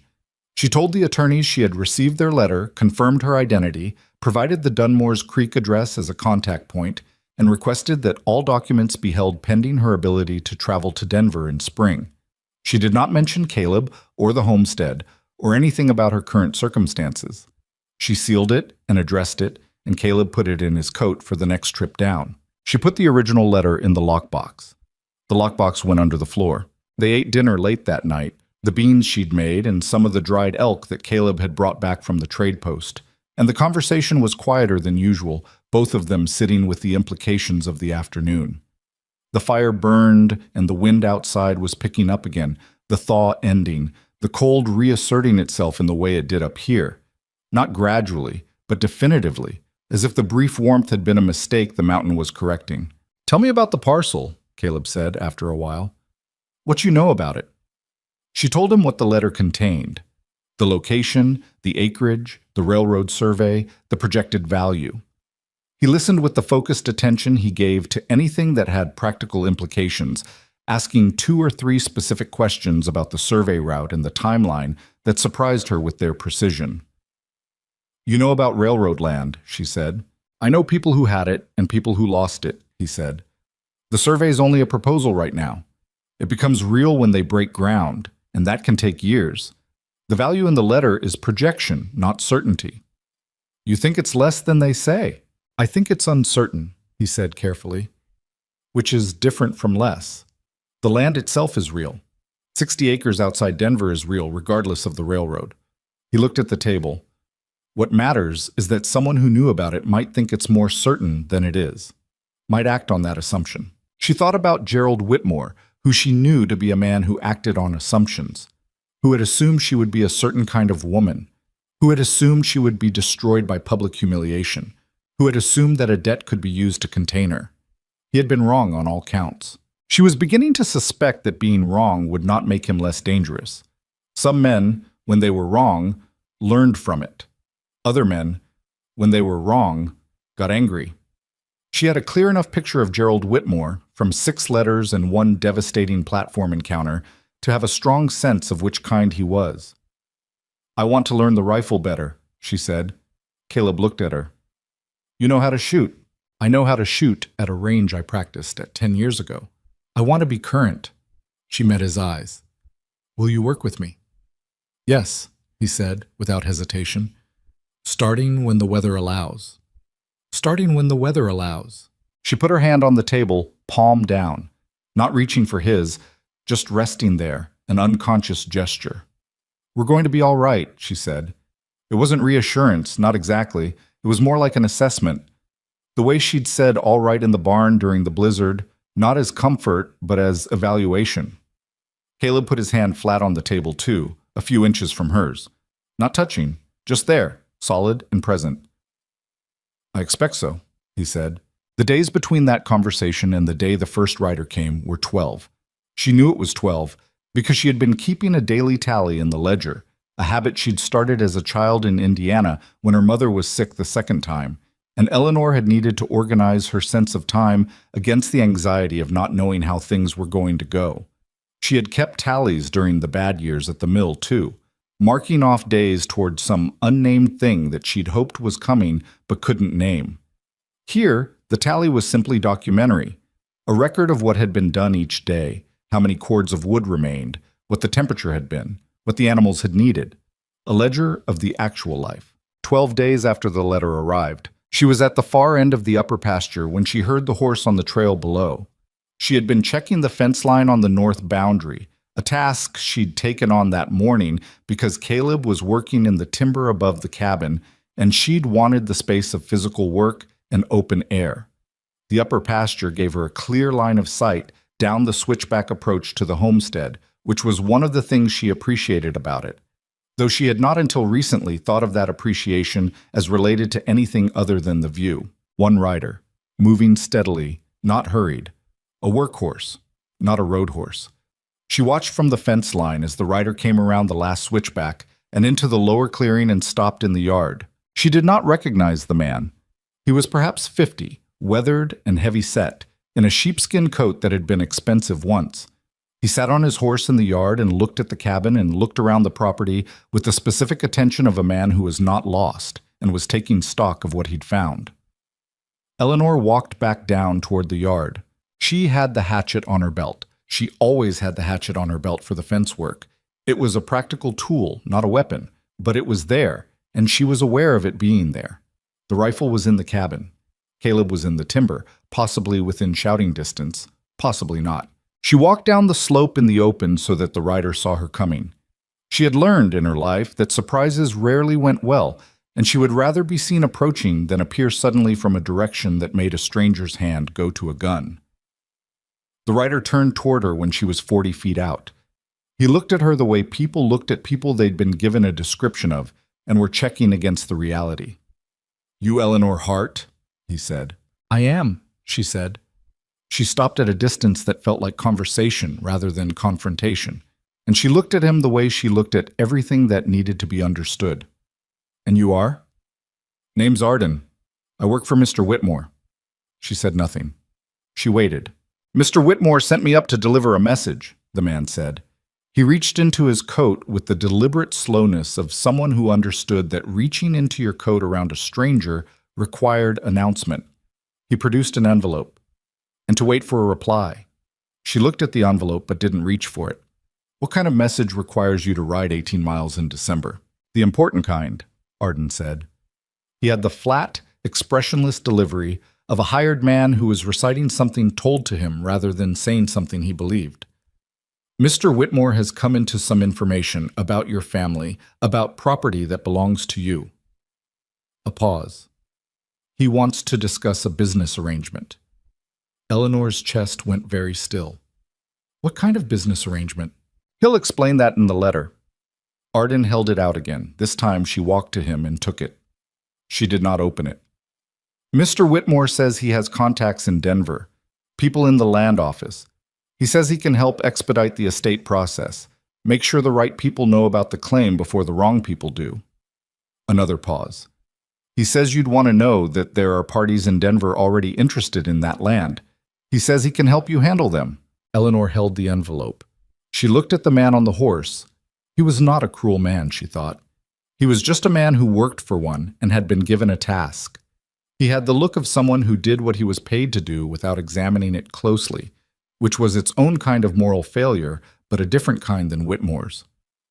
"Tell Mr. Whitmore," she said, "that I received his message, and that I'll give him an answer in my own time." Arden nodded. "He was hoping for something today." "I expect he was," Eleanor said. "He can keep hoping." There was a moment, a brief moment, where Arden's expression shifted into something that was not the flat hired man expression, something that had more in it, and she catalogued it without reacting to it. "Miss Hart," he said, "you should know, Mr. Whitmore isn't—" He stopped. The flat expression came back. "I'll tell him what you said." He turned his horse and rode back down the trail. Eleanor stood in the yard and watched him go all the way to the first switchback before she moved. Then she turned and looked toward the timber above the cabin. She put 2 fingers in her mouth and whistled sharp and clear, the way her uncle had taught her to call dogs across a field, and she waited. After a minute, she heard the sound of Caleb coming down through the timber, moving fast enough that she knew he'd heard the horse earlier and had been on his way back already. He came into the yard and she handed him the letter without a word. He read it standing in the cold, and she watched his face do what it did. That process of internal reckoning she'd come to recognize, steady on the surface and working underneath. He finished reading, looked up. "He's offering to act as an intermediary," he said, "between you and the Denver buyers, for a percentage." "A large percentage." "Yes. He doesn't have any contacts in the land office," Eleanor said. "He's a merchant in a frontier town. That's a bluff?" "Probably." Caleb folded the letter. "The part about interested parties in Denver is probably not a bluff. That land gets more real every week the railroad survey progresses. There will be buyers." "He's trying to put himself between me and what's mine," Eleanor said. "Yes." "Because he thinks I don't know what I'm doing." Caleb looked at her. He said nothing because nothing needed to be said about that. She took the letter back from him and looked at it again. Gerald Whitmore's handwriting was careful and deliberate, the handwriting of a man who had written many business letters and knew how to make them sound reasonable. "I want only to help. I have your best interests at heart. These are complicated matters for a woman alone." "A woman alone?" She folded the letter, put it in her coat. "He thinks you're alone," Caleb said. He said it quietly, not as a comfort, but as an observation, as information. "He does," Eleanor agreed. She looked at the trail where Arden had gone, already around the switchback and out of sight, carrying her non-answer back down the mountain to the man who had sent him. Let him think what he thought. Let him build whatever he was building on the assumption that she was a woman alone on a mountain with an inheritance she didn't know how to protect and nowhere to turn. He had been wrong about her before. He would be wrong about her again. She went inside and put Whitmore's letter in the lockbox next to the letter from the attorneys, and she took out the ledger and opened it to that day's page and wrote the date at the top. And below it, "Writer came. Whitmore knows. Need to be ready." Then she put a number at the bottom and drew a line under it, the way she marked the end of a column that was ready to be summed. Caleb came in behind her and looked at the ledger over her shoulder. "What's that number?" he said. "Days until the trail is good enough for multiple riders," she said. "If the thaw holds." He looked at it. He didn't argue with her math. She closed the ledger. Outside, the temperature was dropping again, the mountain reasserting its winter, and somewhere 18 miles below them, in a tidy office above a general store, a man with a careful handwriting and a great deal of misplaced confidence was waiting for an answer that was never going to be the one he expected. The number Eleanor had written in the ledger turned out to be wrong by 4 days.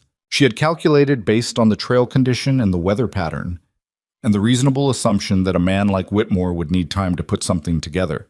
Time to hire, time to plan, time to convince himself that what he was doing was justified rather than what it actually was. She had given him more credit than he deserved. Either that, or he had started putting it together before Arden ever rode up the mountain, which meant the letter had not been a business proposition at all, but a last courtesy extended to someone he'd already decided to take from. She found out which one it was later. At the time, what she knew was that she woke 4 days earlier than she'd expected to the sound of horses on the lower trail, multiple horses, and the particular quality of pre-dawn dark that said it was still 2 hours before light. She was dressed and at the window in under a minute, which told her something about the state of her sleep in the weeks since Arden's visit. She had not been sleeping deeply. She had been sleeping the way people slept when they were waiting for something. The window faced east and the trail came from the west, and she couldn't see them yet, but she could hear them. 3 horses, she thought, maybe 4, moving with the careful pace of riders who were trying to be quieter than they were. There was a rhythm to horses being ridden quietly that was different from horses moving at their natural gait, a deliberate suppression of sound that actually made them easier to identify once you knew what you were listening for. She went to the main room. Caleb was already up. He was at the opposite window, the one that faced the approach, and he had the rifle. He had pulled on his boots and coat over his sleeping clothes, and he had the rifle and he was looking out the gap at the side of the shutter with the focused stillness of a man who had done this kind of waiting before, in worse places and for higher stakes, and had learned what it cost to move too early. "How many?" she said quietly. 4 riders, stopped at the edge of the clearing. He didn't look at her. "Get the axe." She got the axe from beside the door where she kept it, and she also took the long-handled wood maul from the corner and set it within reach, because she believed in having more than one option. Then she stood to the side of the door, not in front of it, to the side, and waited in the dark while the fire in the stove ticked its ordinary tick and the clock on the shelf said it was not yet 4 in the morning. A voice came from outside, loud enough to carry, controlled enough to be deliberate. "Thorn, we know you're in there. Come out." Caleb didn't move from the window. He said loud enough to carry back, "I'm in here. Tell me what you want from out there." A pause. Some shuffling movement from the direction of the clearing, the sound of horses and men redistributing. "We're here for the woman," the voice said. "Eleanor Hart. She's to come with us back to Dunmore's Creek. No trouble needs to happen." Eleanor felt something clarify in her chest. Not calm, exactly, but clarity, which was a different thing. The specific focus that arrived when a situation moved from possibility to fact. "What's the charge?" Caleb called back. "No charge. She's wanted for a legal matter. Property dispute. The marshal's involved." Caleb looked at Eleanor across the dark room. She shook her head once, firmly. There was no property dispute. There was no legitimate legal matter. There was Gerald Whitmore and 4 hired men at 4 in the morning, and the only reason anyone arrived before dawn was because dawn was when defenses were lowest and confusion was highest. "The marshal can come up himself," Caleb said, "with documentation." "Thorn, with documentation," Caleb repeated. His voice had not changed in volume or temperature. "And in daylight. You want to talk law, we talk law in daylight with paper in hand. You want to talk something else, then we're talking something else." Another pause, longer this time. Eleanor moved to the second window, the one in the bedroom, which gave a partial angle on the north side of the clearing. She could see 2 of the horses now. Dark shapes at the tree line, riders still mounted. One of the riders was broad enough across the shoulders to be memorable, even in the dark. She went back to the main room. 2 on the north side, she said quietly. They're flanking. Caleb absorbed this without visible reaction. "The root cellar door," he said. "Can you get to it from inside?" She thought about the layout. The root cellar had an interior access, a trapdoor in the floor of the small storage alcove off the main room, and the cellar itself extended under the north side of the cabin with an external door that opened flat to the ground on the outside, flush with the earth and covered in winter with a board and snow. In daylight, visible. In pre-dawn dark. With snow on it, possibly not. "Yes," she said. "If they come around north, they'll come to the barn first. The barn door faces east, away from the cabin. If someone goes through the cellar and comes out the external door, they're behind whoever's at the barn." She looked at him. "You want me to go around behind them?" "I want you to have the option," he said. "I'm not telling you to do anything, but if it goes badly in here and you need to move—" He stopped. "You know the ground better than they do. That matters." She did know the ground. 6 weeks of hauling water and checking fence lines and carrying wood in every light condition and every weather had built a map of this property into her body that 4 hired men in the dark did not have. "What's your plan for the front?" she said. "Talk as long as possible," he said. People who are talking aren't shooting, and people who are stalling at dawn usually mean they're waiting for light, which means they're not as confident in what they're doing as they're trying to sound. And if talking runs out? He looked at her. In the dark, she could see the outline of his face. Not the expression, but she'd been reading this man for 6 weeks, and she didn't need the expression. Then it runs out, he said. Outside, the voice came again, and this time there was a different quality to it, less controlled, more pressure in it, the tone of a man who had been told to accomplish something and was beginning to feel the shape of it not going as planned. Thorne, Whitmore says to tell you that the woman has an inheritance. He says you already know about it. He says you took her up here to get at it, and that makes you as liable as her in this matter. Caleb's jaw tightened briefly. Eleanor saw it. She can come out and this ends clean, the voice continued, or we come in and it ends different. Caleb looked at Eleanor. She nodded at him. Go ahead. She'll speak for herself, Caleb called back. A beat of silence. Eleanor moved to stand beside the door. She didn't open it. She put her back to the wall beside the frame and raised her voice. I'm Eleanor Hart. Miss Hart. The voice changed slightly, recalibrated, trying for a tone of reasonableness. You're not in trouble here. Mr. Whitmore is trying to protect your interests. The land you've inherited is being disputed in Denver. He has the means to help you establish your claim. By taking me off a mountain at 4 a.m, she said. A pause. The timing is unfortunate. There's urgency in Denver. I have legal representation in Denver, she said, which was a forward projection of what was currently true. She had written to the attorneys, and they had written back with 2 letters that were also in the lockbox, establishing formal representation. If Mr. Whitmore has concerns about my estate, he can address them through my attorneys. Miss Hart, and, she said, and her voice didn't waver because she had decided it wouldn't, I'm not a woman alone on this mountain, whatever he may have told you. I am here in a legal partnership on this homestead. My interests are protected. My property is protected. She paused. Are you men employees of Mr. Whitmore, or are you officers of the law? Silence. Because if you're employees, she continued, then what you're doing right now is not a legal matter. It's trespass. On my property, in the partnership I hold with Caleb Thorne, at 4 a.m. before any documentation has been presented. And you should think carefully about what that makes you party to. More silence. She could hear something, low voices, more than 2, the sound of men conferring at a distance they thought was private. Caleb was looking at her in the dark with an expression she couldn't fully see, but could feel.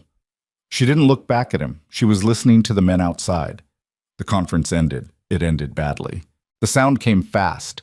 Boots on frozen ground, multiple people moving from multiple directions.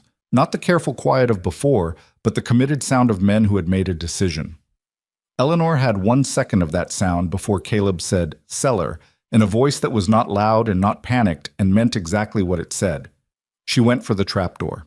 She had it open and was dropping into the root cellar in the same movement, pulling the trap closed above her, and she was in the dark and the cold of the underground with the smell of earth and stored vegetables around her, and the sound of what was happening above her coming through the floor in muffled percussion. The cabin door taking impact. Caleb's voice. Another voice, something falling. She did not allow herself to stop moving. The external cellar door was at the far end, 8 feet of low-ceilinged crawl through the dark, with her hands finding the shelves on either side by memory. She had been down here dozens of times. She knew where the floor dipped near the second shelf, and she knew where the door hinged, and she knew that the board over the outside would be frozen slightly to the frame and would require shoulder force to move. She got to the door, pressed her ear against it for 3 seconds. No sound directly above it. The sounds of the struggle were coming from the cabin, from the east side near the barn. She put her shoulder to the door and pushed. The frozen edge cracked, and the door opened and she came out of the ground on the north side of the cabin in the dark with the hatchet in her hand, and she lay flat for a moment in the snow and let her eyes adjust to the outside dark, which was less dark than the cellar, but still the deep gray of pre-dawn, and she looked and listened and found the shape of the situation. One man at the cabin door, shoulder deep in trying to force it. Caleb must have barred it after she went under. It hadn't gone in easily. One man around the east side heading for the barn. 2 horses at the tree line, riders still mounted, watching. She could not see Caleb. The window on the north side showed no light and no movement. She did not let herself think about why that was. She came up from the ground quietly and moved along the north wall of the cabin toward the east corner. The man at the cabin door was focused entirely on the door, cursing at it in a low, frustrated way, working at the bar somehow, the way you worked at something you hadn't expected to be this hard. He hadn't seen her come up from the cellar. He hadn't looked north. She came around the east corner. The man at the barn was pulling the barn door open. He was inside before she got there, and she could hear the animals immediately. The horses going loud, Contrary's particular shrieking alarm, the mule moving in his stall with the wary energy she remembered from the blizzard night. The man was doing something in the barn, looking for something, searching. She could hear him moving through it. She stepped into the barn doorway. He spun. He was younger than she'd expected, 25 maybe, with the wide eyes of someone who had not anticipated the person he found in the doorway. He had a pistol, not leveled at her, held in his hand at his side in the way of a man who had not yet committed to using it. She had the hatchet. They looked at each other for 1 second. "Put it on the ground," she said. He had a moment. She could see it on his face, where he ran the calculation. She was a woman, and he had a gun, and he was 25 years old, and had likely never had a woman stand in a doorway and tell him what to do with a hatchet in her hand and mean it all the way through. Whatever he calculated, he got it wrong. He brought the pistol up. She was already moving, not at him, sideways into the space behind the door frame, and as she moved, she grabbed the nearest thing her hand found, which was the full water bucket hanging on the post beside the door, and she threw it. Not with aim, with force. The whole bucket, the water and the bucket itself, and it hit him across the face and shoulder in a wave of ice-cold water, and he flinched back hard, the gun going wide, and in the moment he was blind and off balance, she came at him. She didn't hit him with the hatchet, she hit him with her shoulder, all of her, all the weight and force that Gerald Whitmore had called too large and too rough on a train platform 2 months ago, driving him back into the barn wall with enough impact that the wall flexed and he went down, the pistol dropping, and she had her knee on his chest and the hatchet handle across his throat before he'd finished deciding what had happened. "Don't," she said. Just that. He didn't. She looked at his face.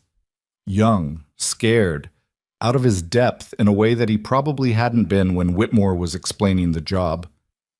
"How many of you?" she said. "4," he said, hoarse against the handle. "Who's the lead?" "Reardon. Big man. He swallowed. "He's at the front." "The 2 on horses?" "They're supposed to come in if—" He stopped. "If the first 2 couldn't handle it," she said. He didn't answer, which was an answer. She pressed the handle slightly. "You're done here," she said. "You understand me? You're done. You go back down that mountain and you don't come back up it, and you tell Whitmore that this didn't work and nothing he sends up here is going to work. You tell him exactly what happened to you in this barn." She leaned in slightly. "Can you do that?" "Yes," he said. "If I let you up and you go for the gun." "I won't." She studied him for 3 more seconds. Then she stood back and kicked the pistol into the far corner of the barn, behind the hay bales where finding it in the dark would take a while. She kept the hatchet in her hand and she kept her eyes on him while he got up, slowly, soaking wet from the water bucket and shaking with cold or adrenaline or both. "Go," she said. He went. She came out of the barn behind him, and in the gray light that was now, finally, shifting toward the palest edge of dawn, she could see the yard more clearly. The man who had been at the cabin door was not at the cabin door anymore. He was standing 10 feet into the yard facing the porch, and on the porch was Caleb, and Caleb had the rifle. The man in the yard had his hands up.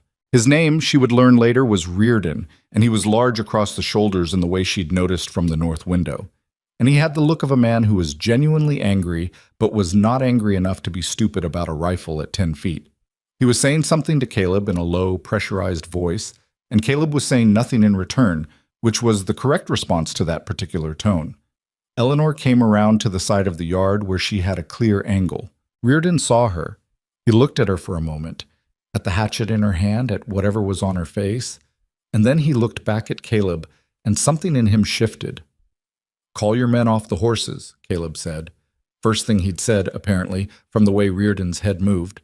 "They're not going to—" "Call them off," Caleb said, "or I'll do the talking for you." Reardon turned his head toward the tree line and raised his hand in a flat downward gesture. The two mounted men at the edge of the clearing held for a moment, and Eleanor watched them while she watched Reardon, splitting her attention in the way the blizzard night had taught her, the way 6 weeks of being responsible for things on multiple sides of a property had made natural. The mounted men conferred briefly. Then one of them turned his horse and the other followed, and they moved back into the tree line and out of sight. She did not make the mistake of thinking they were gone, but they were no longer an immediate problem. The barn door was still open behind her, and she heard the young man's horse leave from the back of the barn. The sound of him going around the far side of the property rather than crossing the yard, which told her he was not interested in testing whether Caleb would shoot and she would swing, and that was good information about his judgment. Reardon stood in the yard with his hand still raised and the rifle still pointed at him, and he looked at Eleanor and he looked at Caleb, and he made the assessment of a man who had arrived with a plan and found the plan substantially worse than advertised. Whitmore said there was one man up here, he said, and he wasn't talking to either of them specifically, just saying it, the way people said things when they were recalibrating. He was wrong about that too, Eleanor said. Reardon's eyes moved to her. He said you were... I know what he said I was. She let that sit. He's been wrong about me since October. I'd have thought someone would have told him that by now. Reardon lowered his hand slightly. Caleb didn't lower the rifle. The situation had a clear shape, and everyone in the yard understood it. You take something back to Whitmore, Caleb said. His voice was the same voice he used to call the livestock, flat and carrying, and entirely certain of itself. You tell him Eleanor Hart is here by her own choice. You tell him this is a legal partnership on legally held land and that she has legal representation for her estate in Denver. You tell him the next time someone comes up this mountain without documentation, and in the dark, we stop being patient about it. He's not going to... Reardon began. I don't care what he's going to do, Caleb said. I care what you're going to do, right now. A pause. Which is get on your horse and go down. Reardon stood there for another 5 seconds, which was the right amount of time for a man to put away his pride without it looking like he'd dropped it in a hurry. Then he turned and walked to where his horse was tied at the tree line, and he mounted, and he looked back at the yard once, at Caleb with the rifle, and Eleanor with the hatchet in the early gray light of a December morning. And then he rode. Eleanor stood in the yard and listened to the horses go. All 4 of them, eventually, the sounds diminishing down the switchbacks until the mountain swallowed them. She became aware slowly that her hands were shaking. Not from cold, she'd been in cold worse than this, but from the other thing, the thing that always came after, the delayed arrival of the body's honest accounting of what it had just been through. She put the hatchet down, blade first into the snow, and let her hands shake. Caleb came off the porch. He stood beside her in the yard, and he looked down the trail where the riders had gone, and he said nothing for a long moment. The man in the barn, he said eventually. Gone. I sent him. She paused. He was young. He wasn't a killer. He was just hired. You got his gun? In the hay, back corner. I'll get it in daylight. He nodded. He was looking at her hands, she realized, the slight tremor in them. He didn't comment on it. He just reached out and put his hand over both of hers, one brief and solid pressure, and then he let go. Come inside, he said. She picked up the hatchet, and they went in. The cabin was cold. The fire had died down in the chaos, and nobody had tended it. And Caleb went to the stove, and she stood at the table, and they both did the ordinary things, because the ordinary things were what you held on to when everything else had been irregular. She put wood on the stove. He put water on. She sat down at the table, and after a moment he sat across from her, and they were quiet together in the way they had learned to be quiet together, which was not an absence of communication, but a different kind of it.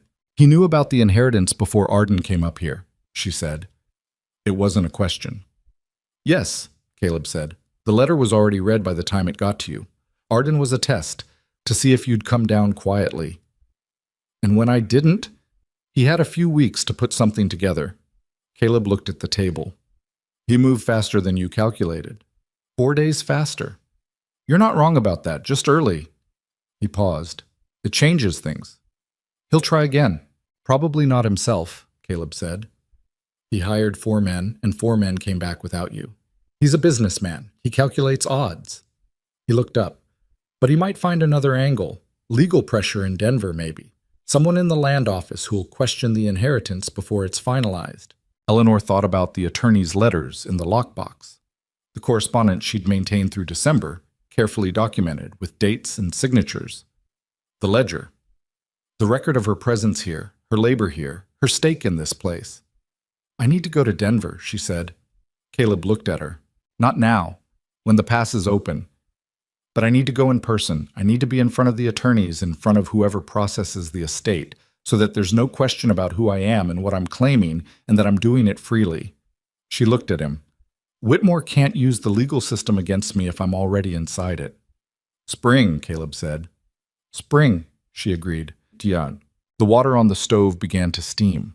She got up and made the coffee the way she made it every morning, strong and plain, and she set his cup in front of him and sat back down with hers. And they sat in the warming cabin while the December light came up fully outside and made the snow on the yard bright. "You came out of the cellar behind them," Caleb said. It was not an accusation. It was the tone he used when he was thinking about something from the outside. "You told me to have the option." "I did." He was quiet for a moment. "I heard the barn door. I heard the horse leave." He looked at his cup. "I didn't know what that meant until you came around the corner of the barn." She looked at him. "Were you worried?" He met her eyes. He held them for a moment, which was not something he did casually. "Yes," he said. She didn't look away. "I was fine. I can see that." The young man was scared, she said. He wasn't prepared for someone who didn't behave the way he expected. "No," Caleb said. "I expect he wasn't." She drank her coffee. Outside, the morning was fully arrived, cold and clear, the sky a hard blue above the white peaks. The yard was marked with tracks, boots and hooves in the snow, the record of what had happened before dawn. And she would look at those marks all day, and they would be a reminder, but they would also fade, and the snow was still clean on the far pasture and the barn roof and the slopes above the timberline, all the places the 4 hired men had not gone. The fire was going properly now. The cabin was warming. There was a gun in the hay in the barn that needed retrieving, and tracks in the yard that needed reading for what they told her about the approach, and a letter that needed to be written to the attorneys in Denver, laying out exactly what had happened this morning in clear documentary terms. She would write it today, while the details were sharp. She opened the ledger on the table in front of her. She turned to that day's page. She wrote the date. Below it, she wrote what had happened, factually and in order, the way you wrote things you needed to be true on paper. Names where she had them, descriptions where she didn't, sequence and time as accurately as she could fix them. She wrote, 4 riders, pre-dawn, turn back. No injuries. She looked at that last line, then she added, partnership held. She closed the ledger. Across the table, Caleb had his hands around his cup and was looking out the window at the white yard, at the tracks in the snow, at the mountain above the homestead doing what the mountain always did, which was stand there and not particularly care about any of it.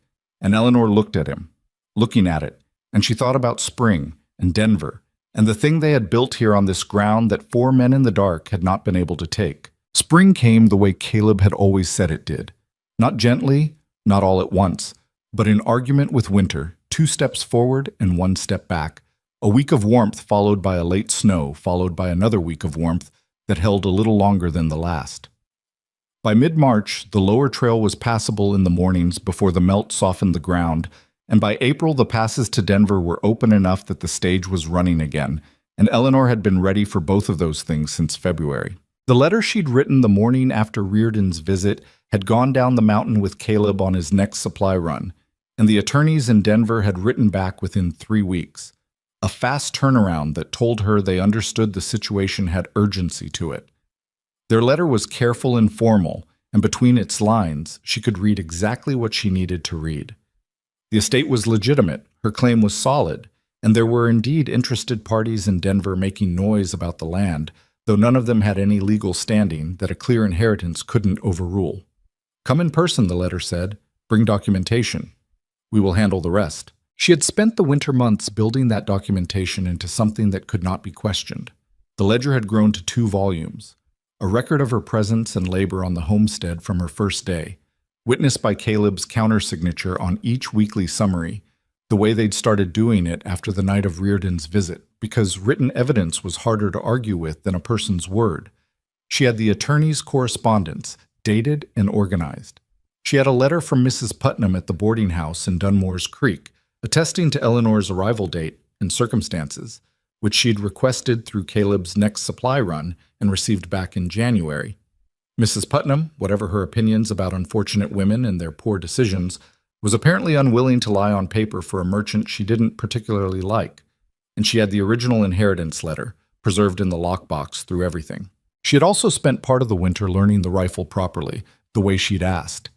Caleb had been a patient teacher, which surprised her given that patience was not the first quality she'd have named in him, until she realized that his patience was specific. He had none of it for things he considered inefficiency or evasion, and a great deal of it for things that required careful building. Teaching was the latter. He corrected her without condescension, and he was honest when she got something wrong, and he told her once, after a session in which she'd finally found the consistency she'd been working toward for 3 weeks, that she had a natural steadiness that most people had to practice for years. She hadn't told him that she thought the steadiness came from having nothing left to lose, and then gradually from having things to protect, and that those two states produced the same outward stillness for entirely different internal reasons. Some things she kept to herself still. Not out of secrecy, but out of the understanding that not every thought needed an audience. The other thing that happened that winter, the thing that neither of them discussed directly but that both of them understood was happening, was that the nature of the partnership shifted in some interior way that left the surface of it looking approximately the same work, the same rhythms, the same division of the day's labor. But underneath that, something else, something that had been building since the barn during the blizzard and the night of her hands shaking and his covering them briefly and then letting go. It came to a head, as these things do, not dramatically, but in a small moment on an ordinary evening in late February, when she was at the table with the ledger and he came in from the barn and said her name in a way that was different from the way he usually said it. And she looked up, and he was standing in the middle of the room with his coat still on and his hat in his hand, and the look of a man who had clearly been working up to something for longer than this particular evening. "I want to say something," he said. She closed the ledger. She waited. "When you go to Denver," he said, "when this is settled, the inheritance and the attorneys and all of it." He turned the hat in his hands. "You'll have options you don't have now, real ones." "I know that," she said. "I want you to know that I don't—" He stopped, started again. "The partnership was what I could offer in October, what was fair to offer. You were in a bad situation and I had a need, and I was honest about that." He looked at her. "What I want to say is that it's not the only thing that's—" He was not, she had learned, a man who struggled for words as a general rule. He said what he meant, and he said it plainly, and the fact that he was struggling now told her more than the words themselves. "Caleb," she said. He stopped. "I know," she said. He held her gaze. "Do you?" "Yes." She looked at him steadily. "I've known for a while. I've been waiting to see if you'd get around to it." Something in his face shifted. Not surprise exactly, but the particular expression of a man who has been braced against a certain outcome and has to readjust when it doesn't arrive. And she thought about October and the train platform and the specific kind of cold that had nothing to do with temperature. And she thought about 6 months of splitting wood and patching roofs and sitting in a barn in a blizzard and coming out of a root cellar in the dark with a hatchet. And she thought about a ledger with 2 volumes of evidence that she had been here, fully here, every day. "And I'm not going anywhere," she said, "except Denver and then back." He nodded once, the slow nod of a man settling something inside himself. Then he hung up his coat and hat and sat down at the table across from her and said, "Show me where you are in the ledger." And they spent the rest of that evening going through the numbers together, which was not the most romantic conclusion to that conversation, but it was honest, and between the two of them, honest had always been worth more than romantic. She went to Denver in April. Caleb rode down the mountain with her and waited in Dunmore's Creek while she took the stage east. Gerald Whitmore's store was open when they came through town. She saw him through the window as they passed, saw him see her, saw the flicker of something in his face that she had no interest in reading anymore. He didn't come out. She didn't stop. Denver was larger than she'd expected, and louder than anything she'd encountered since Cincinnati, and she spent her first hour there feeling slightly overwhelmed by the sheer quantity of people operating in close proximity, which told her something about what 6 months on a mountain had done to her tolerances. She found the attorney's office on the third street she tried, a solid brick building with a painted sign, and she walked in with her documentation under her arm and her back straight, and she told the man behind the desk exactly who she was and what she had come to accomplish. The attorneys were efficient. They were also, once they had reviewed her documentation, quite clear about the situation. Her claim was unambiguous. The estate had been in probate for 6 months, but the paperwork was clean, the will was valid, the land was hers. The interested parties that had been making noise turned out to be 2 land speculators and a railroad company representative who had been trying to get at the parcel during the probate period in hopes that a disorganized or distant heir could be pressured into a disadvantageous sale. Eleanor's presence and her documentation shut that down in a single afternoon meeting. She sat across a wide desk from a railroad company representative who was 20 years older than her and wore a very expensive coat, and she listened to his offer and she said, politely and without any particular heat, "That's not what the land is worth, and we both know it. Give me the actual number." He looked at her for a moment. Then he gave her a number that was significantly larger. "That's closer," she said. "Not there yet." They went back and forth 3 times. She knew what she was doing because she had spent February with a copy of the Denver land records that the attorneys had mailed her, and she had studied the comparable sales around the survey corridor until she knew them the way she knew the homestead fence line, by feel, by memory, by the particular knowledge that came from having paid attention to something long enough that it stopped being abstract. She left the railroad company representative's office with a signed letter of intent at a number that made the attorneys raise their eyebrows when she showed them. "You've done this before?" the senior attorney said. "No," she said, "but I've been doing arithmetic in a ledger all winter, and I'm not bad at it." She spent 3 days in Denver. She signed the estate documents. She met with the land office and registered her claim in her own name, witnessed and stamped and recorded. She opened a bank account, the first she had ever held, and she deposited the first portion of the estate settlement that had been held in trust through the probate, not the railroad sale, which would close in the summer when the survey was finalized, but the liquid portion, the money her uncle had kept in a Denver bank that came to her directly once the inheritance was legally established. She stood in the bank lobby after and looked at the paper in her hand for a long moment. She thought about the textile mill in Cincinnati, the room she'd shared with 2 women and a cat, the matrimonial advertisement that had cost her a week's wages and had taken 3 drafts to write because she'd kept trying to sound like more than she was, and then finally decided to just say what was true. The train that had smelled like coal smoke and wet wool. The platform. She folded the bank paper carefully and put it in her coat pocket, and she walked back to the hotel she'd been staying at, and she sat on the edge of the bed in the room she'd been paying for with money she'd earned on the homestead from the partnership share Caleb had been setting aside for her in cash since November. And she did not cry. She sat with it. All of it. The whole length of it from October to now. She had not become someone different. That was the thing she kept coming back to, sitting in that hotel room in Denver. She had not been remade or rescued or transformed by circumstance into something she hadn't been before. She was the same woman who had stood on that platform. The same size, the same broad hands, the same tendency to read a situation fast and practical and without much sentiment. The things that had made Gerald Whitmore curl his lip were still exactly the same things she brought into a room. They were just, finally, in a room that needed them. That was not a small distinction. She had spent most of her life being told, in various explicit and implicit ways, that the problem was her size, her manner, her unwillingness to perform the softness that other people wanted from her.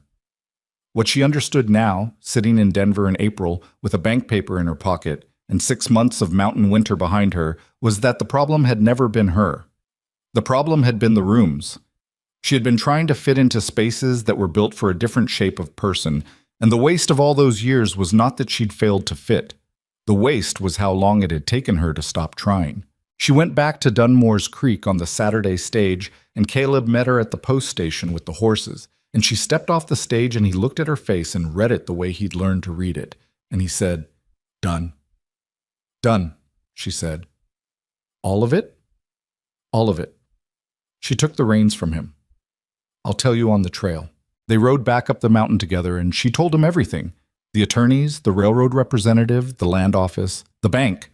And he listened with the focused attention he gave to anything with practical implications, asking 2 or 3 precise questions at the points where the account needed clarification. And she gave him the numbers because they were his business too, as her partner, and because she did not believe in keeping important things in only one person's head. When she finished, they rode for a while without talking, which was their way. Then he said, "What do you want to do with it?" She had been thinking about this since the hotel room in Denver. "The railroad money closes in summer," she said. "That's the large portion. I want to use part of it to expand the homestead. Another 40 acres adjacent on the east slope. I've been looking at it since December. Good timber, decent pasture potential. A second barn, eventually. More livestock." She looked at the mountain above them, the peaks coming into view as they climbed, the familiar line of them that she had woken up to every morning since October. "I want to build something here that lasts past us." Caleb was quiet. "I know that's not what you expected me to say," she said. "It's exactly what I expected you to say," he said. She looked at him. He was looking at the trail ahead, but there was something in his profile that was the closest thing she'd ever seen on his face to uncomplicated happiness. Not performed, not demonstrated, just present. "There's one other thing," she said. He waited. "I want to change the legal structure of the partnership," she said. "Not the practical terms. Those work. But the paper it's on." She kept her voice even. "I want it to be the kind of paper that's harder to challenge, that gives us both full standing." She paused. "You know what I'm saying?" He turned to look at her. "Are you asking me something?" "I'm stating a preference," she said. "You can respond to it however seems right to you." He held her gaze for a moment. This man who had never once told her what to do or who to be, who had stood on a porch with a rifle while she came up out of the ground behind 4 hired men in the dark, who had put water on for her coffee every morning for 6 months without being asked, and had never once treated her strength as a problem to be managed. "That seems right to me," he said. She nodded. They rode on. They married in June at the homestead, with Peterson and his wife and new baby as witnesses, Peterson having come back up the mountain for the summer work as promised, and his wife having turned out to be a woman named Ruth who had opinions about everything and said them all directly, which Eleanor appreciated in people. The ceremony was brief and practical and performed by a circuit judge who came through the valley twice a year and charged a reasonable fee and didn't ask unnecessary questions. Eleanor wore her best dress, which she had made herself that spring from cloth she'd bought in Dunmore's Creek on the last supply run. A dark blue wool that was not fancy but was good, and she had taken care with it. Ruth had looked at the dress and said, "You made that yourself?" And Eleanor had said yes, and Ruth had said, "That's better than anything I could have bought in Cincinnati." And Eleanor had thought, with a feeling she didn't try to name, "Yes, well, I have had some practice at making what I need out of what's available." Gerald Whitmore made one more attempt. It came in May, before the railroad sale closed, in the form of a legal filing in Denver that claimed Eleanor had been under coercion when she established her estate claim, that Caleb Thorne had held undue influence over her, that she had not acted freely, that the claim should be reviewed. The attorneys notified her within the week. She wrote a response herself, 3 pages, factual and specific, citing dates and documentation and the legal record of her own correspondence independent of anyone else. Letters she had sent from Denver in her own hand, accounts opened in her own name, decisions made and documented before she had discussed them with anyone. She attached the ledger entries. She attached Mrs. Putnam's letter. She attached the letter from the railroad representative with her negotiated figures on it, which she thought made the clearest possible argument that she was a woman who made her own decisions. The filing was dismissed in 2 weeks. She didn't hear Whitmore's name again after that. She knew he was still in Dunmore's Creek. She went through the town occasionally, on necessary trips, and she was aware of his presence the way you were aware of a bad winter you'd already survived. He had staked his understanding of her on a platform in October, and he had been wrong about every single part of it, and she thought that probably sat with him in ways she didn't need to concern herself with anymore. She had stopped giving him space in her mind somewhere around the Denver trip, and she saw no reason to let him back in. The East Slope 40 acres came through in July. Caleb and Peterson broke ground on the second barn in August. And Eleanor spent that month going back and forth to the Dunmore's Creek land office so many times that the clerk there knew her by name and had her paperwork ready before she asked. The homestead grew. The ledger grew with it. A third volume by autumn. The accounts of a place that had become, in the course of a year, something more substantial than one man's isolated refuge on the side of a mountain. She thought sometimes about what she had been building toward without knowing it all those years before Colorado. All those years of being too large, too rough, too unwilling to be small enough. She thought about the mill and the room and the cat that didn't belong to anyone, and the advertisement she'd written 3 times before she said the plain, true thing: capable woman, not afraid of hard work, reliable. She had written that as a bare minimum, a factual description stripped of any pretension.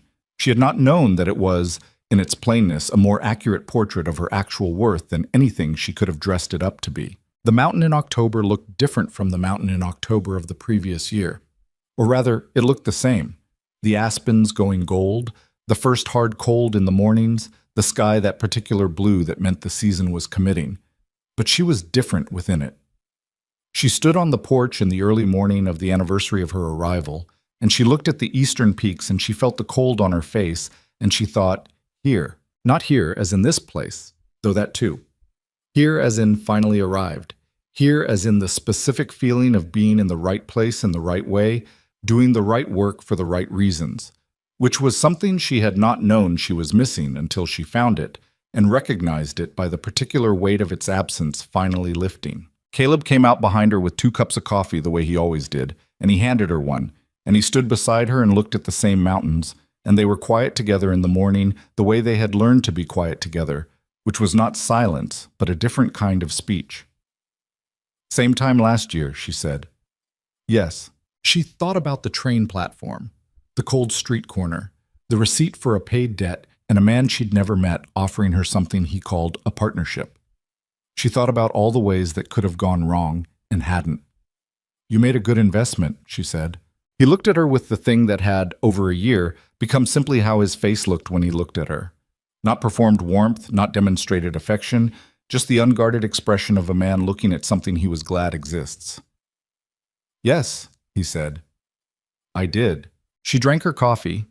The mountain was doing what the mountain did, which was stand there in the cold morning light and not particularly care about any of it, and she understood now that this was the thing she had needed all along.